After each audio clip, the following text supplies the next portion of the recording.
to it. Welcome back, everybody. Last session, a couple of things happened. We got to see what Rowan was up to during the little bit of downtime, which included her having a little interaction with Sentinel Marshal Feather. She passed along what information the team knew about, which may or may not have been the rumor that was going to from the case. But despite this, the Sentinel Marshal seemed a little agitated to be from this work. There was a conversation between Rowan and Mr. Shada about, him doing various works, one of which was impersonating Rowan himself. Very interesting technology reports, no doubt test, perhaps. And yeah, you guys begin to go into some conversation at length about the future of House Leora. This included speaking of the Baroness, which was a heavy encouragement to consider consequences. Indeed, there were two of you who possessed two dragon marks, which could be insinuated to potentially produce an aberrant dragon mark's heir, which would be a magnificent avenue. But she implores you to all ask yourselves, is the risk worth the reward? She has the ability to influence public opinion about such things, and so really it's up to you if you want to risk having a dragon marked child or risk not having a future generation, or at least a large.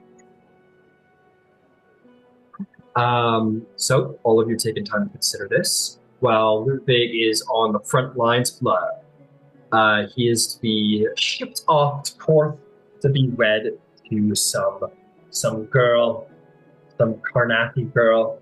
And yeah, we'll see about that. But the good news is,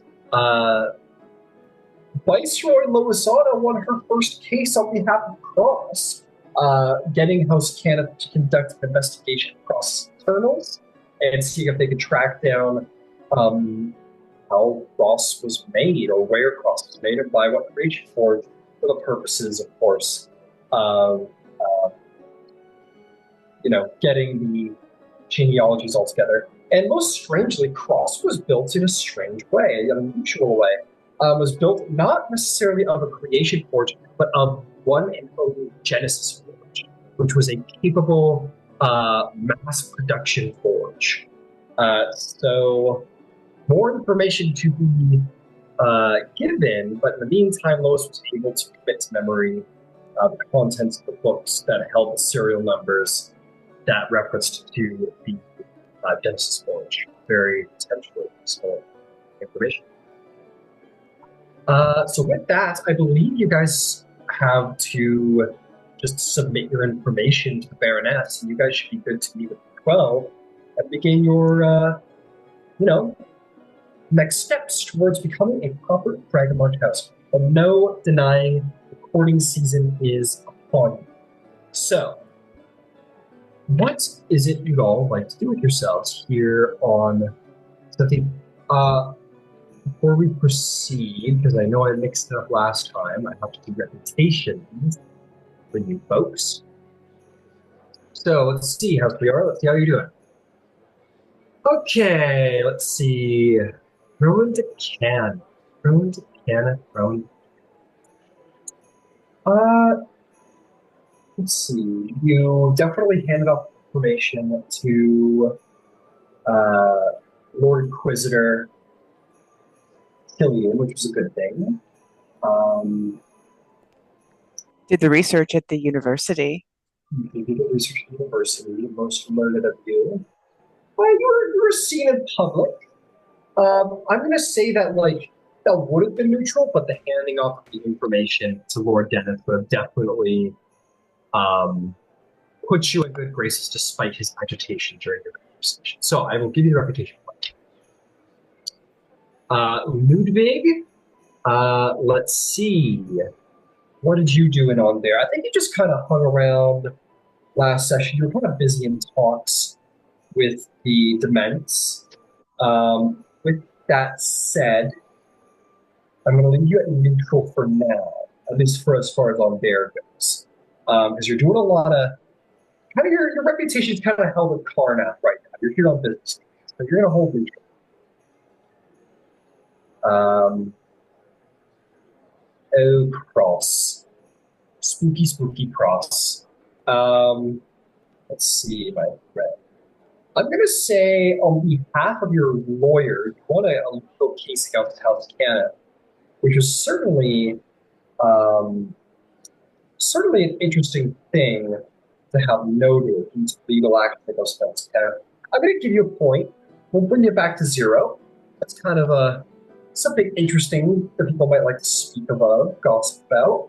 And last but not least, Lois, you most certainly earned a point by not only winning your case, but also by being around House Canada to sort of, and also being held in respect by the uh, House Canada lawyer. So that makes 3 reputation points for Loisana, which means she will be gaining a reputation tag from Dicker. So, Lois, you've been seen in a positive light recently, no doubt in part due to your legal abilities. What do you think the people of On Bear have to say about Lois as far as her positive reputation goes? He's thorough. Thorough. And your last one was inquisitive, so that fits all together quite fine. All right, thorough. We're being inquisitive and thorough on Dick. Very nice. All right, magnificent. With that, we will continue our game. Let's see. Ondarian news, Ondarian news. Okay. So, breaking the case is still around, since we're still catching up with some of the rumors. The popular ambassador remains ever still the popular ambassador. Cross, well done. Marina the Madani is trustworthy. Let's see.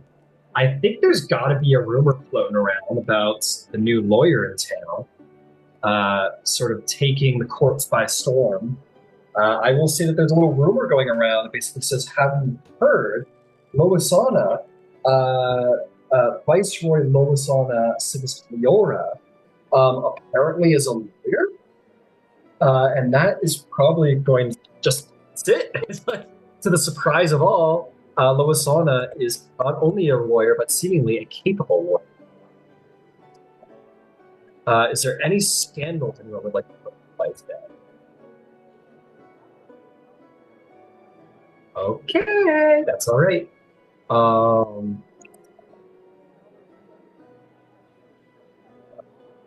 What means Lois? Surprised everyone is a lawyer, but apparently a good one too. Okay. So with that, we continue with our game. There might be a Korenberg Chronicle next session, so keep an eye out. Who knows? Some stuff going down in Shard. All right. So, what would everybody like to do today? Well, I have a letter that I need to send. Of course. Of course. Let's have ourselves a little epistolary phase. Yes. What would you like to Well, I have a letter, and I'll just read it out. It's not a lot. To the owners of the Platinum Rest, I was recently in Shard and heard various rumors about your facility at Terminus Station. I was given to understand that the decor was very Cyri forward. I would like to know if you have contacts for Siren history and artifacts. I'd be willing to pay a finder's fee for introductions to those individuals and a bonus should they be able to prove helpful in my research. Sincerely, Viceroy Loisana Civis de Leora, Esquire. Look at the big brains on Eric. Very, very cool of you. Very cool of you. Yeah, definitely send me that letter. We'll see if you get a response next week.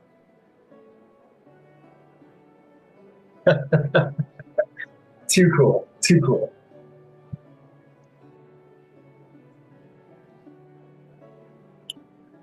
Yes, Rowan. Any letters to send? Essential. I sent you a message last week, and I didn't know if you got it. Rowan, the same day that Loisana stopped at House Jarosco, Rowan would have sent a quick message that to Liz, basically saying, thank you for reaching out. Very interested in your research and happy to act as a test subject. Please let me know when a good time to stop by if you were wanting to meet, whatever. Like, just generic boilerplate. Liz will know what it means. Hopefully anybody who looked at it would be like, eh. Right. It's delightfully short and unspecific, and I'll send it to Jarosco either via Orion Courier or whatever. And okay, I'll send it across town. Tell me how much it costs. I think that your message from Lois would have come from the local outpost of Jarosco. So in turn, that'll be the that'll be the return address. So yeah, just if you want to do courier service, just a silver. Yeah. To get it across town, and it'll be got to Lois. Which brings me, or excuse me, to the other Elming or Yelming, whatever. So my question, just back around because I always forgotten. Lois, how did you want to have your letter sent to Shard? I presume maybe by the standard mail service? Yeah, standard mail is fine. Fair enough. I will get back to you on the price of that. Okay, no sweat. I need to start marking down distances for Londare because that's where things are going. But I'll get back to you on. Okay. Anybody else have a letter to send? I haven't received. I am not sending a letter at the moment, but I am curious. Ryan, has any letters have any letters been sent to me? No letters have been sent to you. Okay. Not even from Carnath? Not even from Carnath. Interesting. Okay. I was wondering because they sent the Crimson Butcher something, but okay. Yeah, I'm just going through the stuff that's been sent. What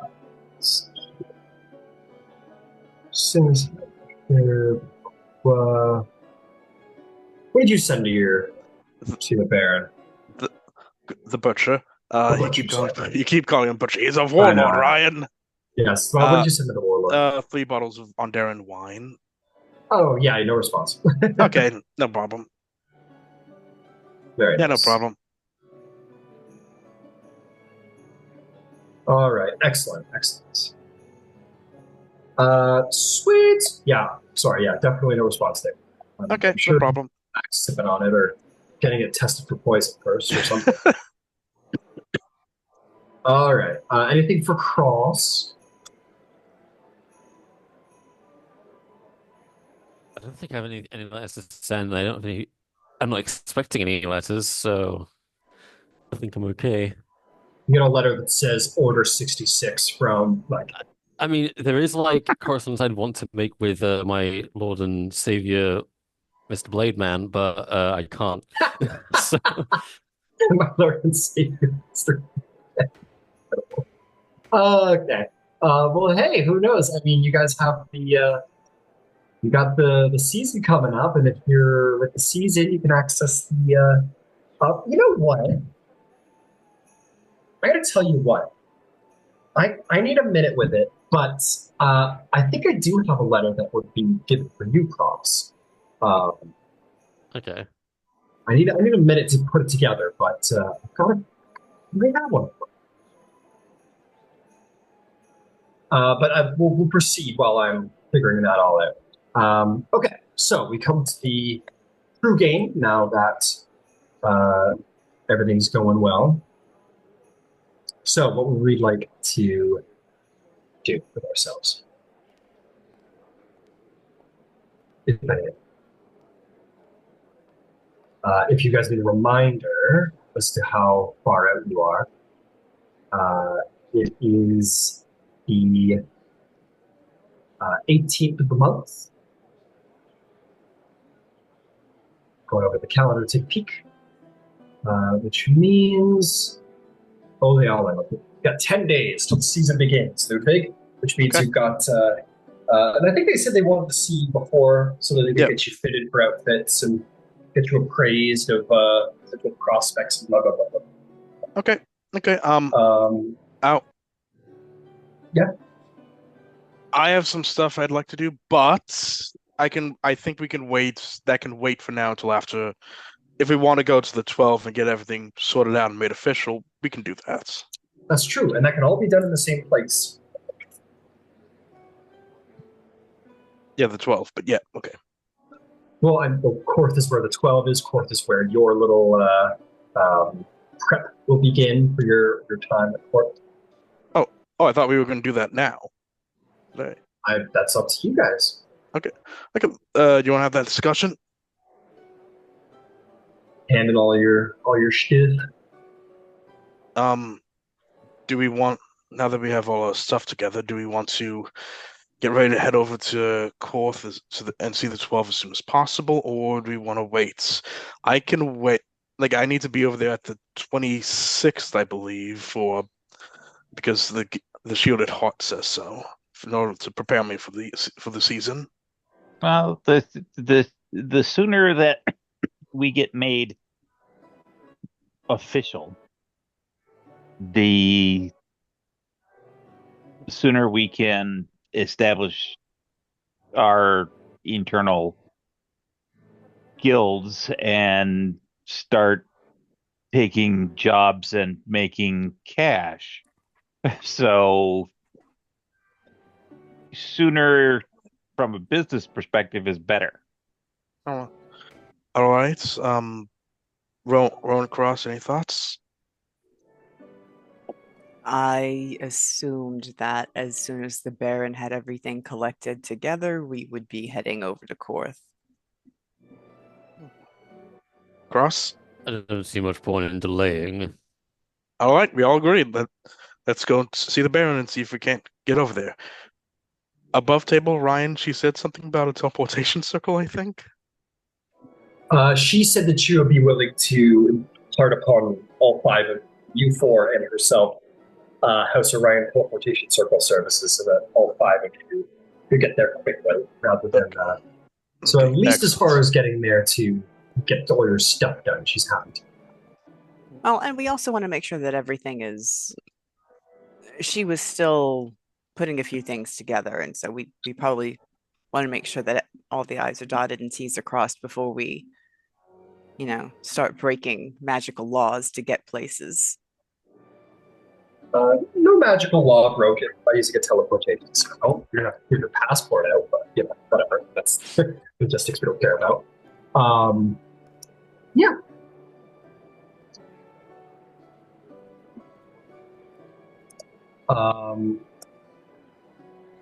Okay. Okay, fantastic. So you guys are all going to the Baroness, handing in your stuff, and taking a trip. Fantastic. And I believe you guys got verified by a neutral. Mm-hmm. Yeah. Yeah, Lois went to the Civis place and got checked up. Yeah, fantastic. That is correct. And they had already done a full workup on Rowan's. They did that pretty early on, actually. Yeah. Yeah, you handed that in with additional testing. Ruin. Fantastic, fantastic. Um,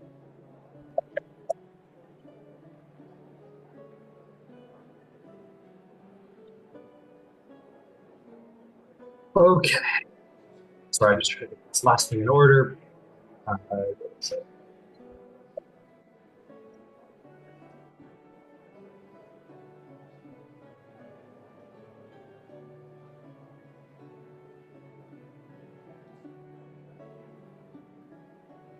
okay.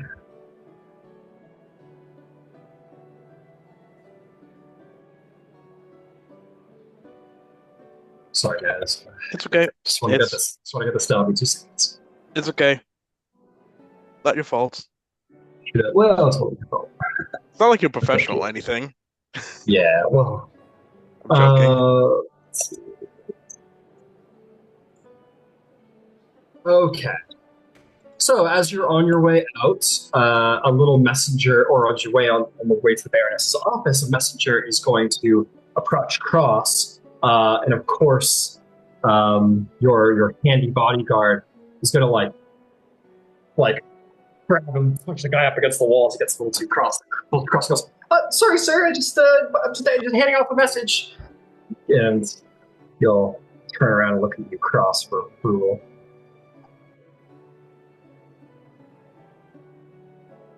And Cross looks stoically onward, and so he lets him by. This wearing the livery of House Orion will approach you, Ambassador Cross, and say, "A message from Lucerian, sir." Oh, this won't be good. I'll take the message. All right. Do you want me to? Okay, options. Option A, you can read it to everybody. I'll tell it to everybody. You can read it to everybody as Cross. Option B, Cross keeps it private, but I could read it, or you can read it to everybody like above table fun. Or option C, we just keep it really below table. It's entirely yours. Let me have a look at it. I'll decide whether to have Cross read aloud or not. Absolutely. I'm going to send it to you over Facebook because it's a bit of a longer message.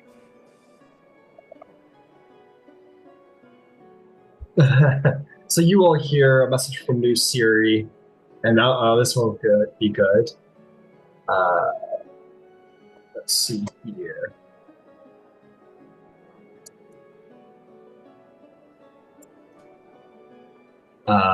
He reads it. Okay. I'm hoping everything is as it should be in the letter. So, there you go. Take a look. Okay. Open messenger, so I'll read this.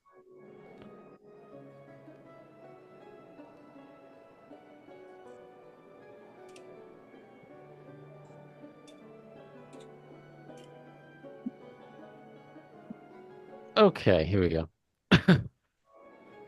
Cross will read this in character and aloud. This is from Prince Orgev. Dearest Cross, I trust this letter finds you in good health and spirits. The winds of change have begun to stir as the courting season draws near, and with it the endless tide of social obligations that seem to pull every noble's attention. As much as it promises to be a time of charm and finesse, it is also, I confess, an endless burden. I have been reflecting on these matters, and I find myself desiring not only the counsel of trusted allies, but also the company of friends. In that spirit, I would be most pleased if you would join me at my side in the coming months. Your presence would be a much-needed balm in the midst of this whirlwind, and I look forward to our discussions of matters both serious and light. It is no small thing to know that I have your friendship through all that transpires. It has been far too long since we last spoke. I would be interested in hearing what you have been up to lately, how your work as an ambassador has shaped your days, and your thoughts on what lies ahead for you and Seer. There are whispers of future political movements, and I cannot help but wonder what role you foresee for yourself in these developments. We've always had a frank and open exchange, and I would welcome such again as we look toward the future. You have my deepest respect, my friend, and I do hope to see you soon. The next few weeks promise many events, and I trust that they'll be more agreeable with you at my side. Yours in friendship and service, Prince Orgev Ilwainan. Well, that was very nice. So, That sounds was like Mr. Shadow says, I didn't know you had friends. all right. So like when are you leaving? Like if I had friends who wrote me a letter like that, like I would be hitching up my giddy up. That's Uh, pretty great. I would say to Mr. Shadow that Mr. Cross is an ambassador. His job is to make friends. Uh-huh. Sure. Like it's my job to be open, forthright, and honest. Feels like part of It's a it. far more preferable summons to what we plan to be doing in Fourth. The idea of trying to match with Karnathi is unappealing. Wait, well, hold on. That's like limited to Karnathi? To Karnath if we do it that way? And that's my Like assumption. I thought the idea that was that we were broadening, but I may be wrong.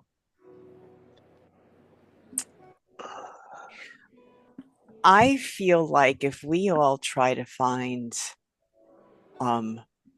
partners out of one country, that's gonna look, No, that's gonna be problematic. the I don't. the letter read a little bit differently.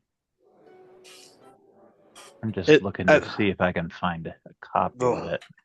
Like, if you're referring to the Shielded Hearts letter, they said that they offer services across Corvair, and thus their teleportation circle network would allow you all to sort of, receive advice and your needs met in housing and blah, blah, blah, blah, blah, in Corth, or at least through the Shielded Hearts, but you could attend multiple galas throughout the various regions. So you could look at multiple prospects. So they could travel. Teleportation circles. Yeah, so while Ludwig is looking for a partner in Karnath, Rowan could look for one in just out of the Hat Rayland, and Cross in Syria and whatever, but you guys could all commonly meet up here or there, or attend different balls together. So it allows some flexibility. Yeah.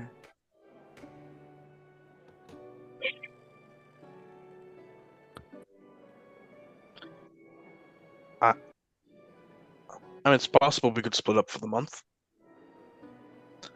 I and Korth, Cross and New Sire. It could be possible.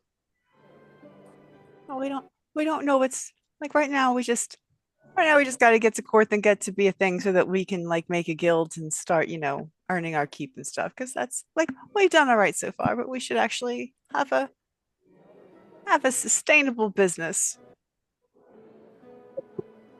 I suppose I am much more interested in the business of guild making than I am in the business of making.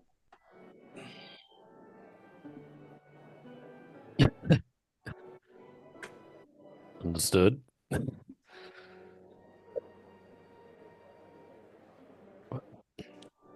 I'll draft a response for the prince in the coming days, and well, I've been planning to go back for a while now, and so I'd like to go there as soon as possible, but this forming of the guild takes precedence. Can we send a gift? I feel like, new house, print, we should send a gift. Does it? Cross, does the prince like wine? Mr. Shadow says nobody doesn't like wine. I kind of like to finish. Shall I say? From my experience, everyone seems to love wine. Ooh, send him a fruit basket. I'll catch him off guard. I think a gift from me and a gift from the house would be two very different things. So it's like, what would you have in mind, Cross? The prince knows me well enough. I don't. Gift giving is not in my nature, at least not in the way of material objects. I may do a particularly deep favor or try to do something that would. My idea of a gift is helping someone achieve what they desire most, even if it's only one small step, rather than just simply a bottle of wine or two. What would be something good to give him?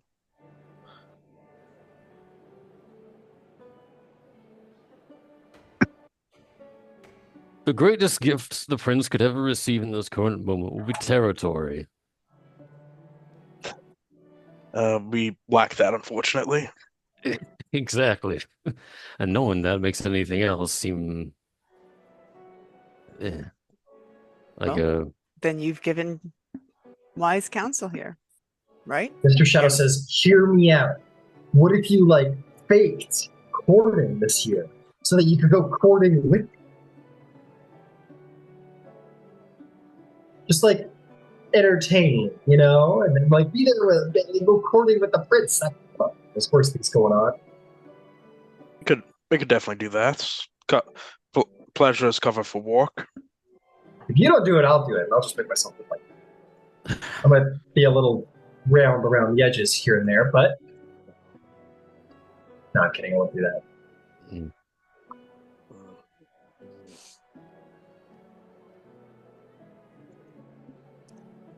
Yeah, no, I get it. Did I get that right? He's doing the whole courting season thing and it's got him nervous too. All right. Yeah, look. Why are we doing this? None of us want to do this. None of us are excited about this. Why are we doing this? It's an obligation. Look, the words of my father, get bitches, get money. I highly doubt your father. I'm joking. You gave him your words, joking. You know what I mean? I say that above table. Yeah, Mr. Shadow is I really don't pick a card after you say that. He didn't, but he did. The GM did, but still. It's just a mystery to me. As far as I'm aware, you all came up with it. I mean, not you all specifically, but I had no hand in this performance, but you seems to be a long-standing tradition that no one lacks. I don't know if I've ever been involved in one. I've been very busy the last couple of years. Mr. Shadow says, "Oh, you guys are all so overdramatic. Come on, of all of the nonsense things you all have to do in your life, is it so bad that you're going to go dancing and carousing, arming the pants off of young lady? Come on. But you want to be my lady in waiting or something? You want to be someone's wing person? Don't threaten me with a good time. I will put you in a dress, I swear to God. I would have very much in a dress, I'll have you know. I'm answered for. I'll be the prince's wing person, I guess. Yeah. Awesome. It's might be really fun quick, for me at least. Lowest 10 gold, 5 silver for your package. Okay.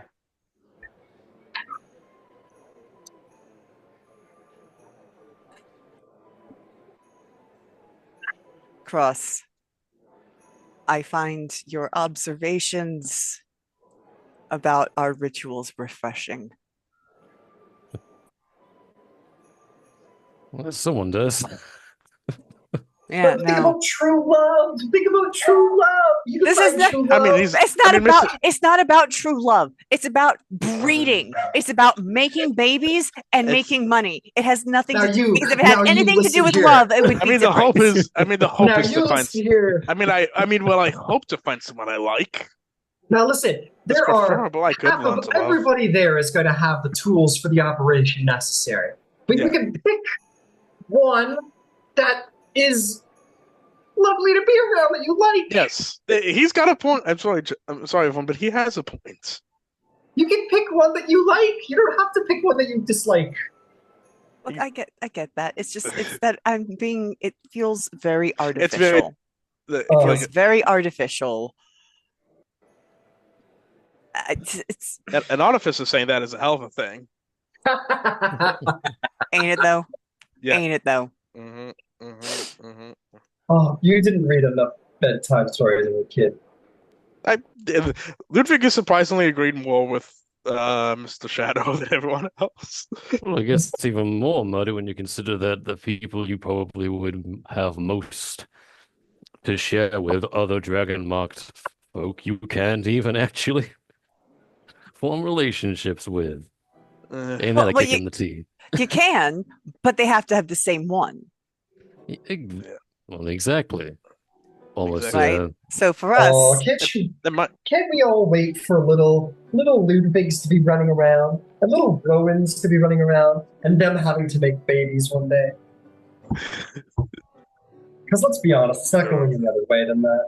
I feel like if we're going to continue to have this discussion, I need to trade my coffee for whiskey. That's whiskey and the coffee. That's my point. You're thinking too far down the line. Baby making is easy and fun, if I may say that. But we're not even at that stage yet. You can find someone who makes your heart flutter and romance and love. It can be these things. Easy for you to say, Mr. Shadow. You can be anyone. Do not have such a benefit. That's why I love so much, because it's about finding someone who matches you on the inside, not the outside. I will say, in Mr. Shadow's defense, he has a point. Oh, thank you. Exactly. See, I'm going to be Ludwig's wingman, because he believes in love, unlike you pessimists. That would be interesting, certainly. Oh, you would have the best wingman in the whole place. You would. You absolutely would. Actually, it's not a bad idea, actually. And by a long stretch, probably. Have any of you even met Yeah, well, I already Warforged asked in him love? first, so. Do Warforged fall in love, Cross? They must fall in love. I've never seen it. Maybe you've never seen two Warforged fall in love? That's so sad. Well, Cross, I've seen a Warforged get a dragon hawk. Maybe they can fall in love. Something we don't know. We don't know all the Warforged. If we assume that each individual Warforged is their own soul and is an individual, in order to speak that with any substance, you would have to know a broad sampling, and none of us do.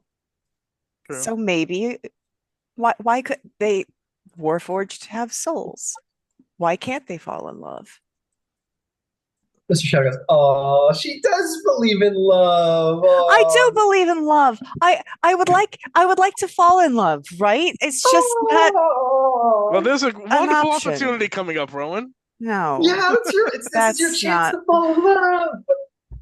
You don't get it. Yeah. It could be worse. A pretty gal dancing in balls and big dresses and frills and it could be an arranged marriage to somebody you hate. That could be a lot. That would be worse. Yeah, you get to pick. And handsome people too, not like snobby commoners with their diseases and ugliness. Like fresh, nice smelling nobles. Nice. You have to admit that nobles are nicer looking than the people who live in the slums. They have better perfume. That all I will agree with. People with better resources have the ability to do such. Beautiful people around the world. Yeah. All right. Anyway, I'll wait out here. You go talk to the very beautiful Baroness and all of her shadowy dancing magic. Rowan. Did you see? Yes. Beautiful people may run the world, but the intelligent people are the puppet masters who are pulling the actual string. We get. Yeah. No, Yes, that's true. Let me reframe. The smartest The pretty highly people. intelligent, beautiful shadow dancing baroness. Yes. I'll be out here with the brooding Deneth people and that one Warforged who looks like he wants to kill me. Don't worry, he looks like he wants to kill everyone. Yep. Yeah, it does seem to be pretty universal. Don't feel special in that. I think he wants to kill us all. It's his general demeanor. Don't take it personally. It's his charm. Think of it as his strength, not as a strength of his. He looks at you like he wants to kill you, Ludwig. Because I said it approvingly of him. Yep, he still does. Yeah, no, look at that. Absolutely. See? He then looks away a little embarrassed by all the attention. All right, you guys going into the see the lady? The Baron, yes. The Baron. Okie dokie. Cross, what's your goddamn bodyguard's name again? Shell. Shell. Shell, I knew that. I'll remember one of these days. Okay. Don't we all guys, just love Shell? Shell's great. Just gotta get to know him. Exactly. If he would let you get to know him. That's what I'm doing. Hey, there he is. Look at him. Look at his loving. Anyway. Okay. You guys make your way into the Defense of Memory's main office, where you find the Baroness looking over a piece of elegant paper. She'll see you all and says, Miss Leora, I have very good news. The petition of recognition to the 12 has been completed on behalf of your house. It's rather long, so I don't want to bore you with everything, but I would like all the signatures of each of you for signatories and witnesses. I've already taken the liberty of signing my name as a witness, but I'd like all of your signature, read through it if you wish. But just to make your lives easy, there is this general statement of emergence. It tells your story. You want to be a Dragmark House. House Leora, Mark. Anyway, I also put in a request of provisional recognition, despite the fact that none of you have children who are marked. I have put a provisional recognition clause within, asking for the ability to do so due to the certain danger of the fertility of your position. So hopefully that should put us in a proper direction. I put in information about proposed economic domain, neutral diplomatic hosting of treaty enforcement, binding enchantments of truth, trust, and accord, training of mediators, preservation of cultural and political balance across volatile borders, and this is all can be amended to general understanding of what you would wish to do with your house. I put down an oath of neutrality and compliance completed by the court edicts, and last but not least, a line for you all to sign. And she will turn it around to all of you. It is a 5-clause structured legal document. You're more than welcome to read it through before signing. I'll read it through. Rowan will do so. Okay, beautiful. If any one of you would like to make an investigation check to look for anything shady, legal loopholes, so on and so forth, by all means, go for it. Okay. 17. 16. 14, 16, 18, very nice, Rowan. Only an 18? For the I lawyer. rolled a That's 10. pretty. She rolled better than you, hey. 16. 16. You guys look through it. It is, as she says, it's very formal. It seems to have not been penned by her particularly. It was penned by, let me see here.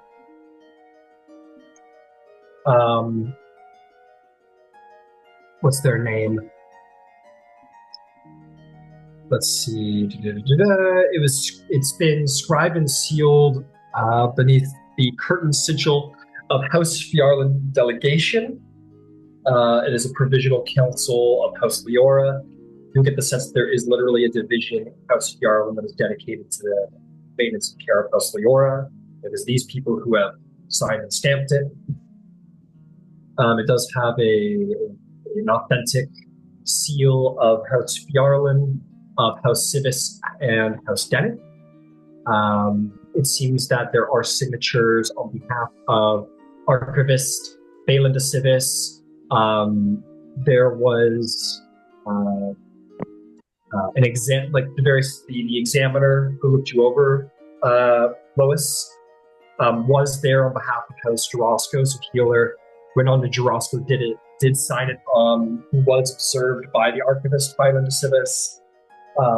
Scribe Master Tivon de Fjarlin, who was the main architect of the documents, he signed it, and everything looks to be on the level. It references all the legal documents, orthetics. Essentially, you look through it, you find no flaw with it, and you get a sense that it was a team of lawyers that put it together. So it's there.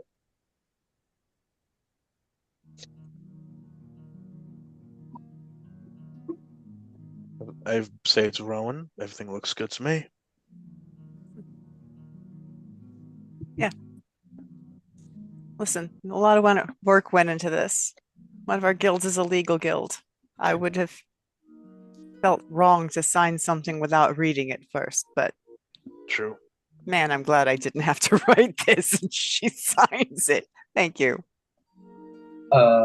Lady Fjarlin says it is very wise to read through your documents yourself, or at least have lawyers or lawyer, referring to Lois, to read through it. Very good. Yeah. And if everybody signs? Yeah, Rowan has already signed it. Was as soon as she was hitting that last paragraph, was signing it. Excellent.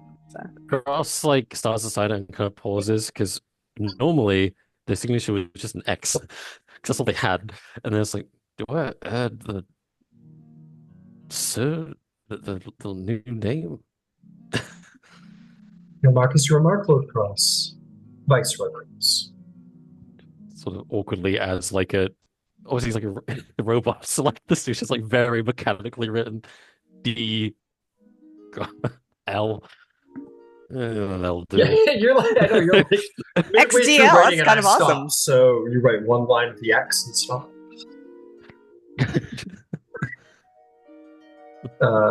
Okay. Moving. I write down Viceroy Ludwig.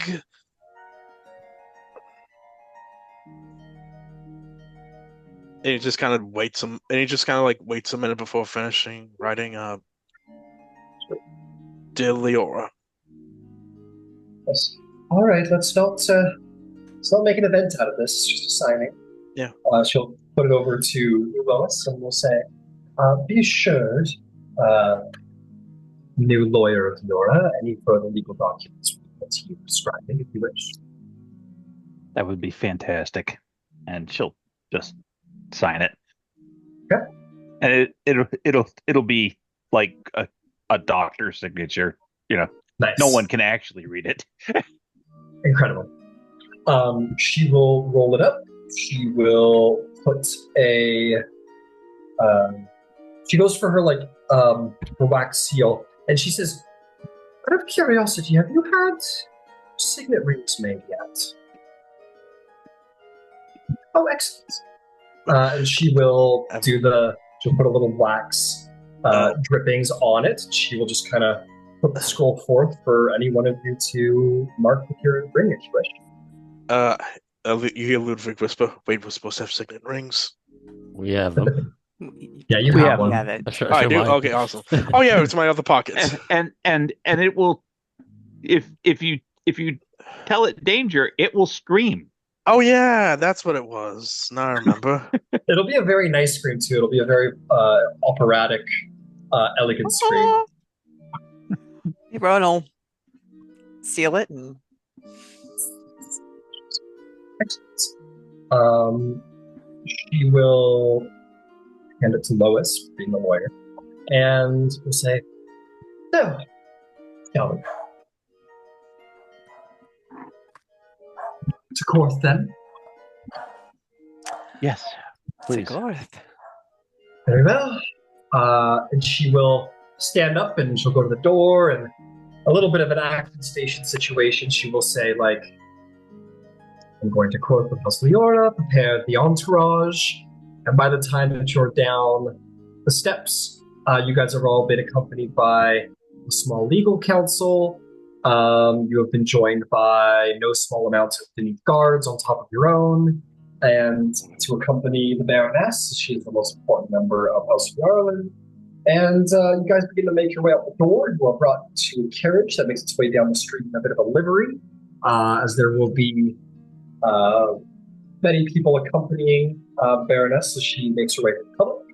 We'll go to the House Orion station, and a large bag of gold will be handed off to the House Orion. Well, that would have already been arranged. She brings you in, and they say, welcome to the House Orion outpost, Baroness. Am I to understand that you will be traveling to Korth today? Yes, that's right. Very well. I will alight for the House Orion enclave in Korth. Have an excellent teleportation. And with that, you'll say, prepare for teleportation. The mages will, this one member of House Orion will come through. She is this, very, almost like supermodel-esque House Orion individual. She's wearing sort of long traveler's robes, however. She has long, perfectly straight hair that sort of comes up into a top pony and flows down all the way past her waist. She sort of rolls up her sleeves, and you see she has a massive dragon mark of House Orion that goes all the way around her forearm, all the way up. She has 2 sleeves worth of dragon mark signet across her body. They say, teleportation circle in 5, 4, 3, 2, 1. And she will put her hands forth, and you'll see the marks all align, and her eyes will glow. And this is the uttermost of what a House Orion dragon mark is capable of. And in the ground, this massive signet just draws itself on the floor in 60 seconds. And then light travels up, and the House Orion individual will say, please step through imminently. Have a good transportation. Presumably you all step forth into the light. Step forth into the light. This is Ludwig's first time teleporting. Miraculous. As you do so, you walk through and come out in a much more Karnathi place as you travel across missions. Just like home. Welcome back to Korth, your favorite place on Earth. Yeah. You head over there, and you find yourself appearing in a House Orion outpost. They say, welcome to Korth. We hope you had an excellent teleportation. Please feel free to use Orion services in the future. You'll notice that the mage who performed the teleportation circle came through as well, and she just kind of reports to wherever in the outpost. And you guys can let out into the streets where another livery is waiting for you of officials. I think some of you might see very pointedly, maybe some conspicuously elvish-looking individuals standing in the streets as the Baroness emerges, who are, of course, in no way affiliated to House Yarlin or any other house. I would never even suggest it. Would never suggest such a thing. And she hops aboard her carriage along with all of you inside of it, and you make your way to the Tower of 12. My oh my, what a silly thing of me to not have created for you a visual of the Tower of 12. You travel through where the Tower of 12 floats right above the city. Let's see. You find yourself traveling not... Actually, you guys would have passed it quite often now that I'm looking at it. Yes. It would have been just above Woven Park, which was only a couple of blocks away from the King's Grace, where you have been used to staying. This is the Tower of 12, which I'm going to give it its proper place here on our visuals. And extend. Over. Okay, just pop a minute as I adjust forward. Let's get it to height of, let's throw another, oops, 20 cells. Excellent, there we go. That should be our 12 towers. You guys see this immense ziggurat-like structure looming over top, as you have seen many times before. Yellow lightning keeping it aloft as it floats above the city. Look with me here. There we go. Yes. Fantastic. Great.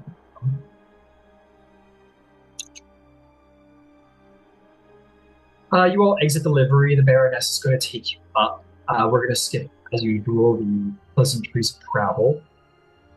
Oh, shit. Here we go. Come on. There we go. Looking good. All right. So, well, here we are. Right in the center of Woven Park, you find this floating island ziggurat magical college.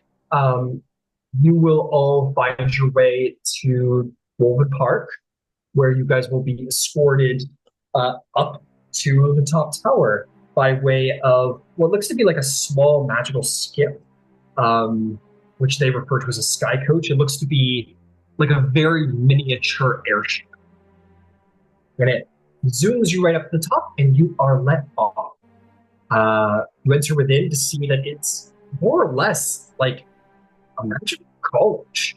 It very much looks a little bit, now that you're up here, like a place of study of academia. Rowan, probably most familiar to you in just culture and setting, as you see many people on this main floor scrambling around.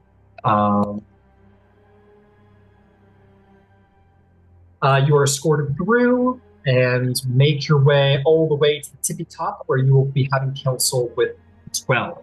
The Baroness is going to leave her den of guards at the entrance. Says, sir, as she travels, I presume I don't need to tell all of you what Tower of 12 is. I'm sure we are all very acquainted who will be meeting here. If not, I'm more than happy to give a little overview of what's about to happen. I will confess a bit of my ignorance, I will admit. That is quite all right. You are not from a Dragonmont house, much like Lady Lois and the Lady Rowan. It is a magical college that is meant for exclusively for Dragonmont host members to learn about ways. Classrooms, libraries, laboratories are all put through. There are 13 floors. The last floor is empty at the very tippy top. It's also the smallest. And it is where the Council of the 12 meets, and the greatest magical exploration of capabilities of the houses is conducted here. I have no doubt that one day there will be a level built for all of you, if everything should go according to plan. We are meeting with the Council of 12 itself to meet about our proposal for your house, and and then we will have negotiations with, well, any house that might conflict with where your house would be going, which is to say, if we're being quite honest with ourselves, it's going to be most certain. There will probably be negotiations and settlement to do with where their house ends and yours begins. There may have to be compensations required for such things, money, oaths, service agreements, so on and so forth. But that's not for today. Today we're making the formality of handing it in and having it approved. which is where this legal aspect of everything. So, Viceroy Lois, I'm sure this will be your ballhouse. She will have you all escorted to the Grand Chambers. She says, now, this is where you make the decision of if you would wish for me and my legal team to be a part of the proceedings, or if you would like to take this step as House Leora. Normally, I wouldn't recommend it, but seeing as you have a trained lawyer has appeared out of thin air, perhaps this is a step you'd like to take on your own. I would like to accept co-counsel. That would be wise and prudent, but I'm more than willing to take the lead. I have no objection to that. I agree with that. Viceroy Cross, you are a part of the Grand Council of House Leora. I have no objections to this proposal. By all means, co-counsel would be welcome. Very well. And it seems that our two houses shall take the stage together. Oh, I apologize. That's me. So, anyway. And she, I apologize for the thematic theatrical thing. I thought it was great. It's a little on the nose. I endeavor not to try and be too cliche. Very well, we are ready for entrance. And with that, the doors will open. You enter into a central round hall beneath the main spire. This main spire spans through all the levels as you're still on the first floor. You see that not terribly dissimilar to sort of like the Vulcan High Council or whatever sci-fi High Council you can imagine, where there's this sort of very high bench where there are 13 seats. 12 because of Thuron. But there are 12 seats with 12 very well-dressed individuals representing each Dragonmark house, each possessing and marked with the livery of the various Dragonmark houses. Yes, Rowan. Do I recognize who is representing House Cannith? I assume there's only one individual representing House Cannith. Or do they have three? Nope. Oh, fuck. Yeah. I'm sorry, I'm not being shitty. No, you're not, and you're not shitty. It's a very good point that you're probably off guard. Let me think. No, I think there will be one representative, and I don't think you would recognize. All right, cool. Yeah, 12 is. I'll tell you what, Rowan, you can make me a history or investigation check regarding how politics work in the tower.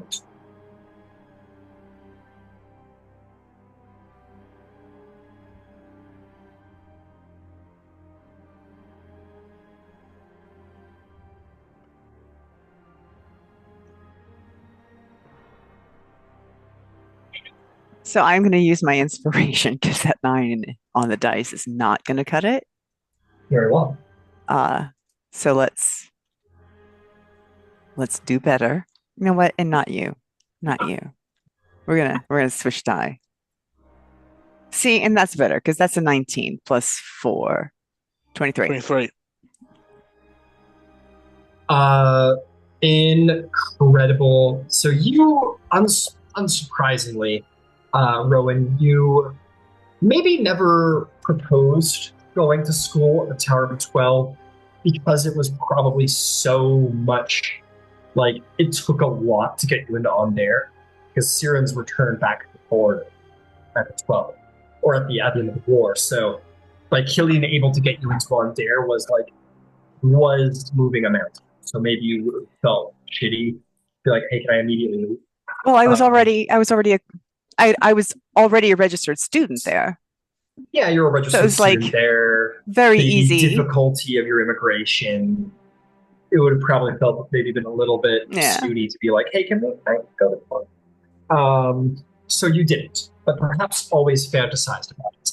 Okay. And you know that the Grand Council, like, it's always like on the surface and what there truly is. And on the surface, this is a place of learning. We don't care about national politics. We don't even care about house politics too much. If you're a Dragonmark house, you have a seat here. This is where the learning happens. This is where we all cooperate and share secrets.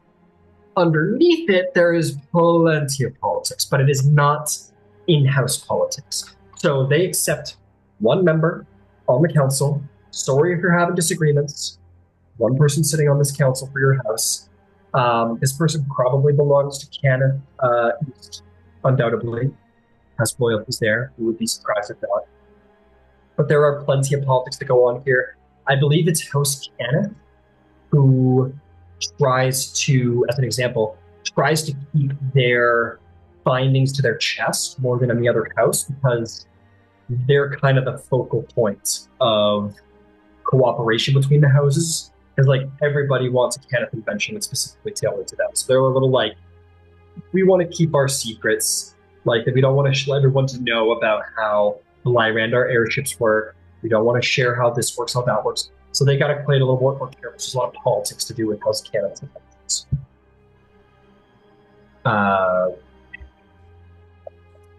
Okay. So that's what you know about the politics. No world politics, but plenty of in-school politics. Let's see here. Oh, you also know that they're rivaled with the Arcane Congress on there. There's like a thick magical rivalry between the two of them. So naturally, Duke of Harvard. Yeah, a little bit.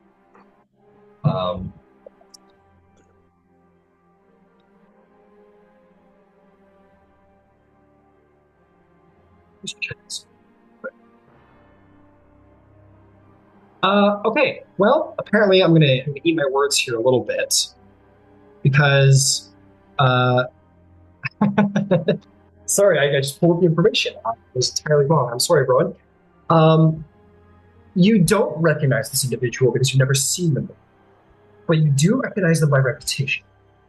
The representative of House Cannith is none other than Baron Merrick's de Cannith. Oh.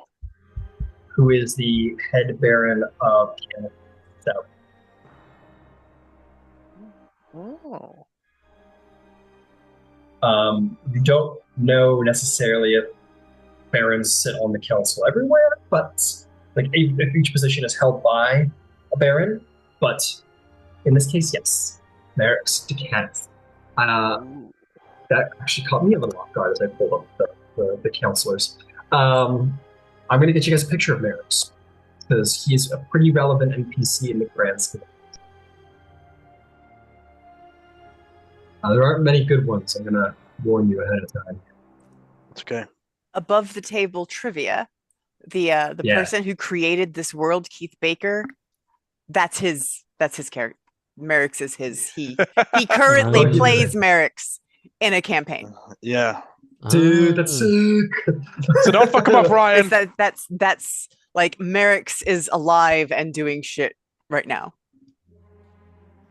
Well, Merrick's is pretty fucking cool, in my opinion. Yes, I know he's like your direct opposition and all that, but I think he's pretty fucking cool. And Rowan would be the first to tell you how fucking cool he is. Well, I'll tell you what, as you're looking up at him, he is as handsome as the legends tell. He is a short, dark-haired man. He's a couple scars on his face, and he is like middle-aged, but he's salt and pepper at the same time. A pretty well in shape individual. Does not look like the kind of man who just sits in an office.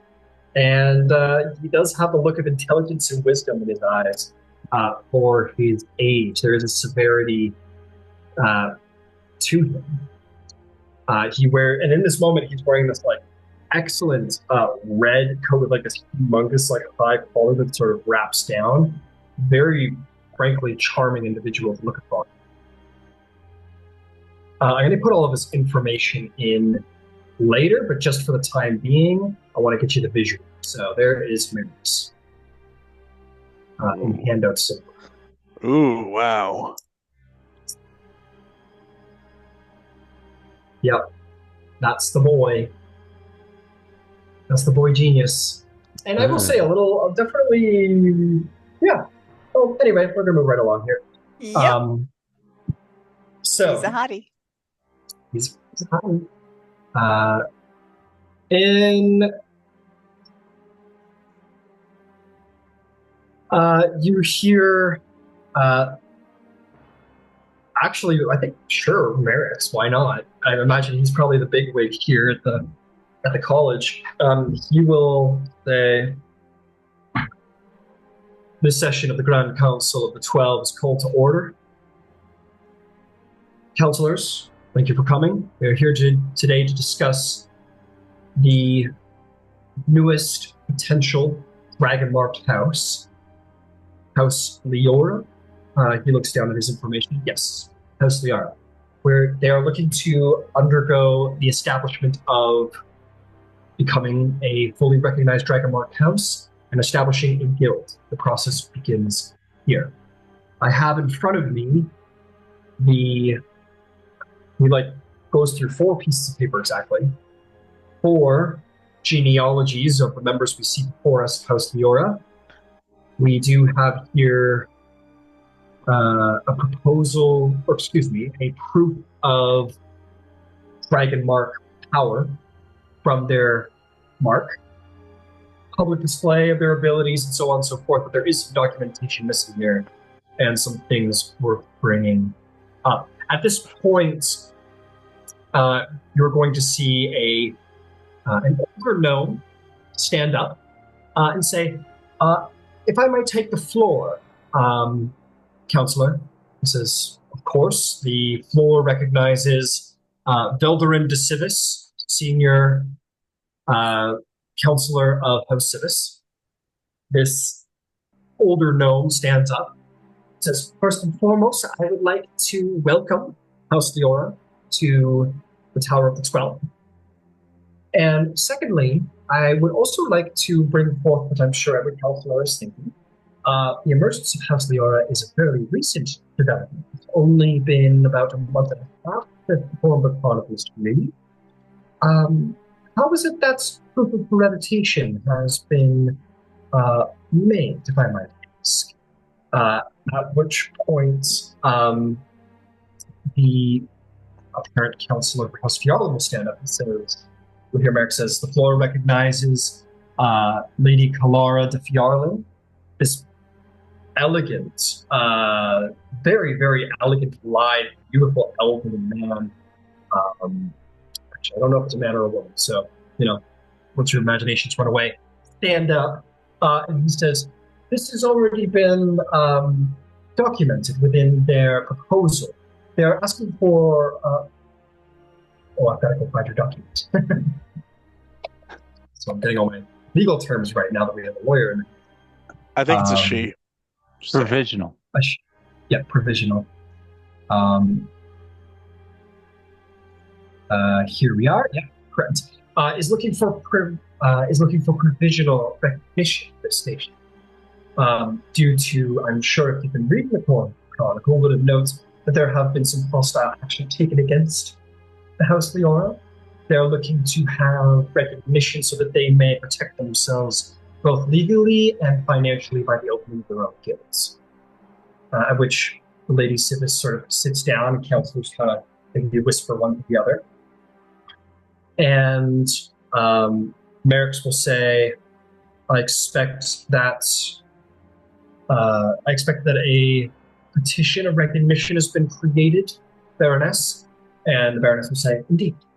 And your scroll will be sort of airlifted through Mage Hand up to Merrick's, who will break the seal and sort of give nods to counselors to the left and the right and open it up. And we'll just sort of pass it to the side. You will read it later.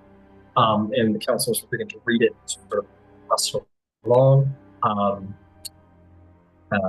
Actually, he hands it to a Civis scribe who, their mark glows and they begin to start making 12 copies, just boom, boom, boom, boom, boom, and getting to hand them out. And Merrick's will say, I think it is due time that we have heard from House Leora.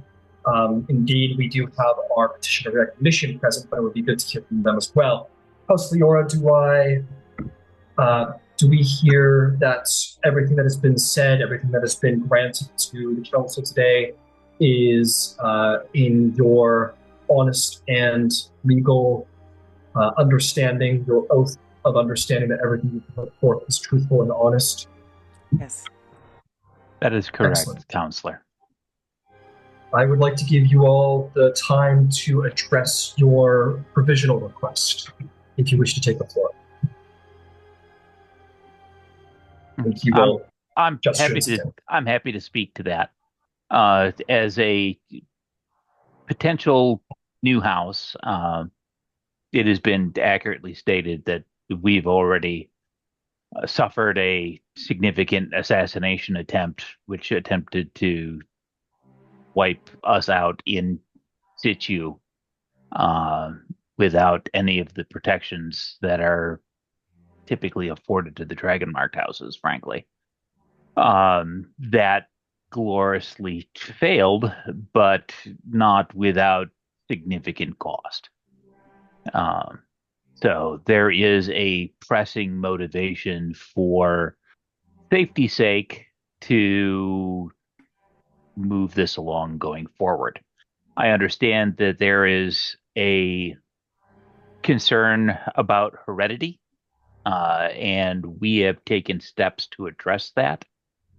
The first step to address that is we have made tentative arrangements with a matchmaking house with regards to the current upcoming courting season to find appropriate matches for those members of House Leora who are available to be paired to hopefully minimize the opportunity where we are provisionally approved of. We further note that 2 of our members are dual marked, and we have had discussions privately with leading members of House Jarosco with respect to being able to successfully and safely bring an heir to fruition without the typical problems associated with Frost Dragon marked house Pairings. airing. Thank you. Okay, excellent. So, we're going to see one of the counselors is indeed going to stand up at this point. I just gotta go get that. And by the way, someone says the floor recognizes Viceroy Lois Honest to Leora. And standing, you're going to see this half-orc, blind half-orc woman. It looks very, very tribal, bearing the marks of Thrash. And one of the barracks will speak for the counselors. They'll say, the floor recognizes Lady Margaret Torn to Thrash from the Shadow Marches. And Magram says, there has been some indeed concern regarding this. Oh, sorry, recognizing. Thanks for Pally. There's been some concern regarding these assassination attempts. Indeed, the House Leora is in danger and does need protections. If it were not for House Yarland, perhaps they will not be here today. It is noted that these attacks we present should continue if they do not continuously gain protections. We believe this because a former member of their established group, a Lady Zali de Torm, has been slain. And has been slain by what we expect to be by foul play. There is no confirmation, and the counselors are, you get to talk amongst themselves. It says, there is no confirmation as to who has done it, but we can only guess that the lady was targeted due to her mark, as House Leora was marked. The member of House Dent is going to stand up before we'll recognize. Merrick barely gets it out before he starts speaking. Where are you, Dennis? Come on. Curious. Before recognizes Bren, your Valkyrin to Dennis, and he says, speaking as someone who has had associations with the Defenders Guild and the Sentinel Marshals, we would like to conduct an investigation on behalf of the Sentinel Marshals regarding the correlation between these two attacks. But the Council must acknowledge that the correlation between these two attacks in such a short time frame does speak to justice of what the Councilor Thrash speaks of. And there is general acknowledgement that the correlation is suspect. And House Leora would like to take a moment to personally thank House Fjarland and House Deneth for the protection that they have kindly, graciously provided for us, which have made us safer, but still no less at risk.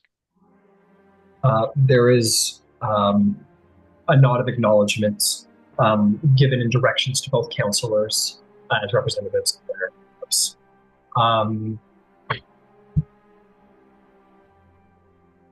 There's concern and so on and so forth. Merrick's will say, I would like to call to the floor now Lady Taurus de Jarosco, senior healer from Vindicon. I would like to get your medical consultation regarding these dual dragon groups. They seem to have appeared on quite a few members of House Leora at this point. We would like to address this.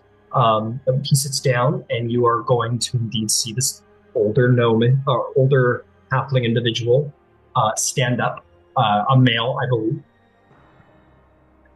He is going to say, and I will put out there, I am going to give you the counselors in handouts when I have a little time. But for the time being, counselor stands up and he says, well, there is no denying that correlation between two marks has always been the result of an aberrantly marked child. It is always a risk to be undertaken, though it must be acknowledged that these two marks interacting were always between two partners and not a single partner with two marks. This has never emerged before, but it is something I would urge the council to caution against. It is a dangerous risk as far as reproduction goes. Bren Denny is going to say, there has been an ugly history with the Dragon Mark houses regarding the Aberrons. Now, the Aberrons do deserve every amount of animosity they have gained, but we are not going to be calling for a witch hunt on this council. And the House Jarosco member sort of puts their hands up and says, I make no proclamation that there should be any sort of witch hunt. I simply mean that perhaps the dual marked members should be carefully observed by House Jarosco members, maybe even House Denny members. This is all I mean. And sort of walks back down. At which point, Lois will stand and will pass Liz's note to be delivered to the House Jarosco representative. This may come as news to you, and it is internal to House Jarosco. This slip of paper is passed towards the counselor who reads it.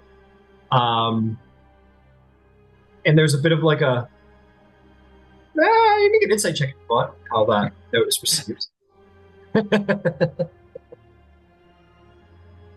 Damn renegade! 14. That Liz.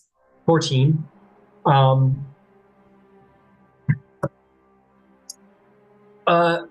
You don't catch much these counselors are politicians in their own way, and they do kind of. This gentleman is able to keep his cool, but you do catch when he pretty immediately when he reads it, there's a twitch at the edge of his eye that you do catch, and that's about all you get.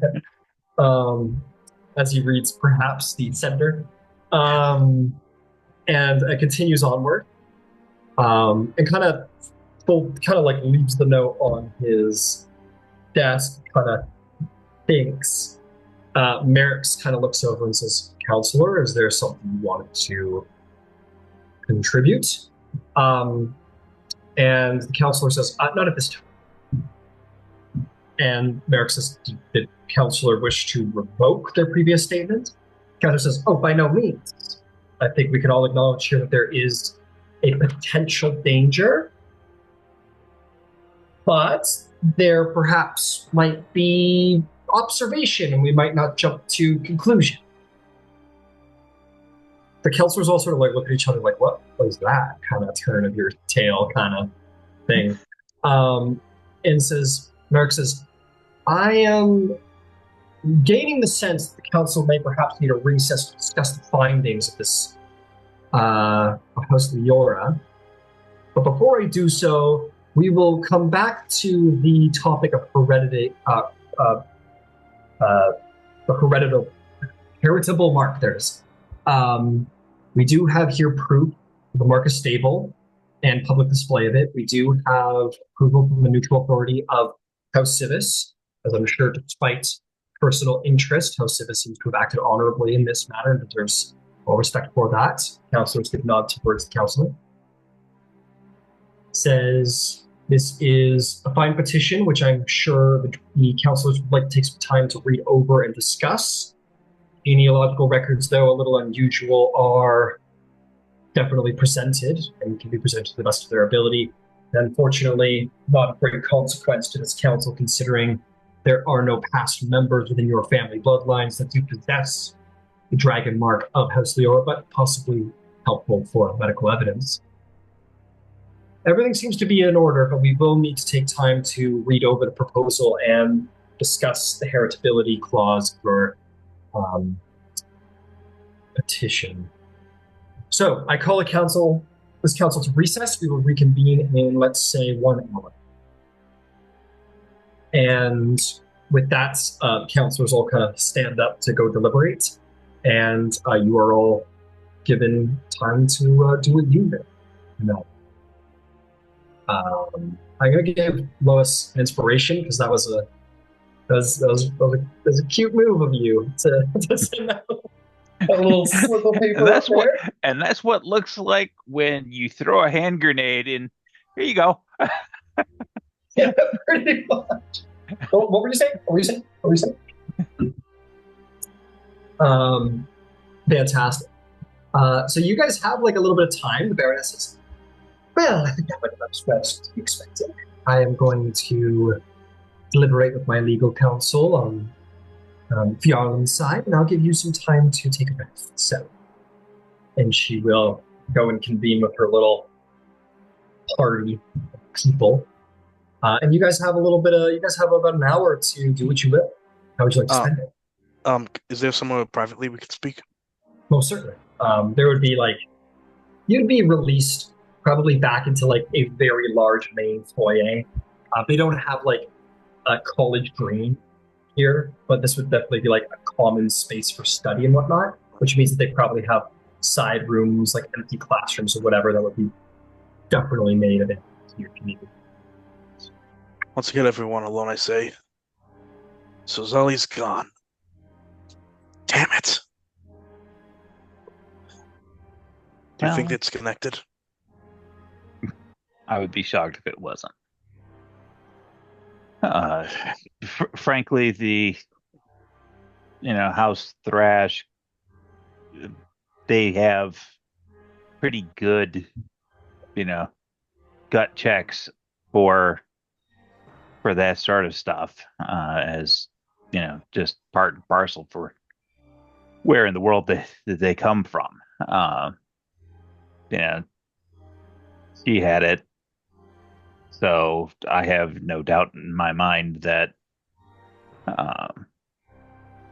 they're related. Timing and related material all point to that. I think the fact that we've been relatively mobile since the incident has helped our safety, as does the added benefit of the protectors from House Deneath. So I'm sorry, I don't know what to say. But our other guest stays secret until we have our base. Cross, I'd like you to make me a history check regarding Merrick's Decaniff and his relationship to the Warforged. Go. Right. Some of that cut out. I heard history check, but I wasn't sure what for. It was regarding Merrick's Decaniff and his relationship to the Warforged people. Okay. That is a 14. 14. You've been living in the same country as the guy for a while, so you have definitely heard this or that. You don't know much, but the rumor is Merrick's is an advocate for improved living conditions for the Warforged. He is a Caniff advocate for Warforged, like living conditions, quality of life.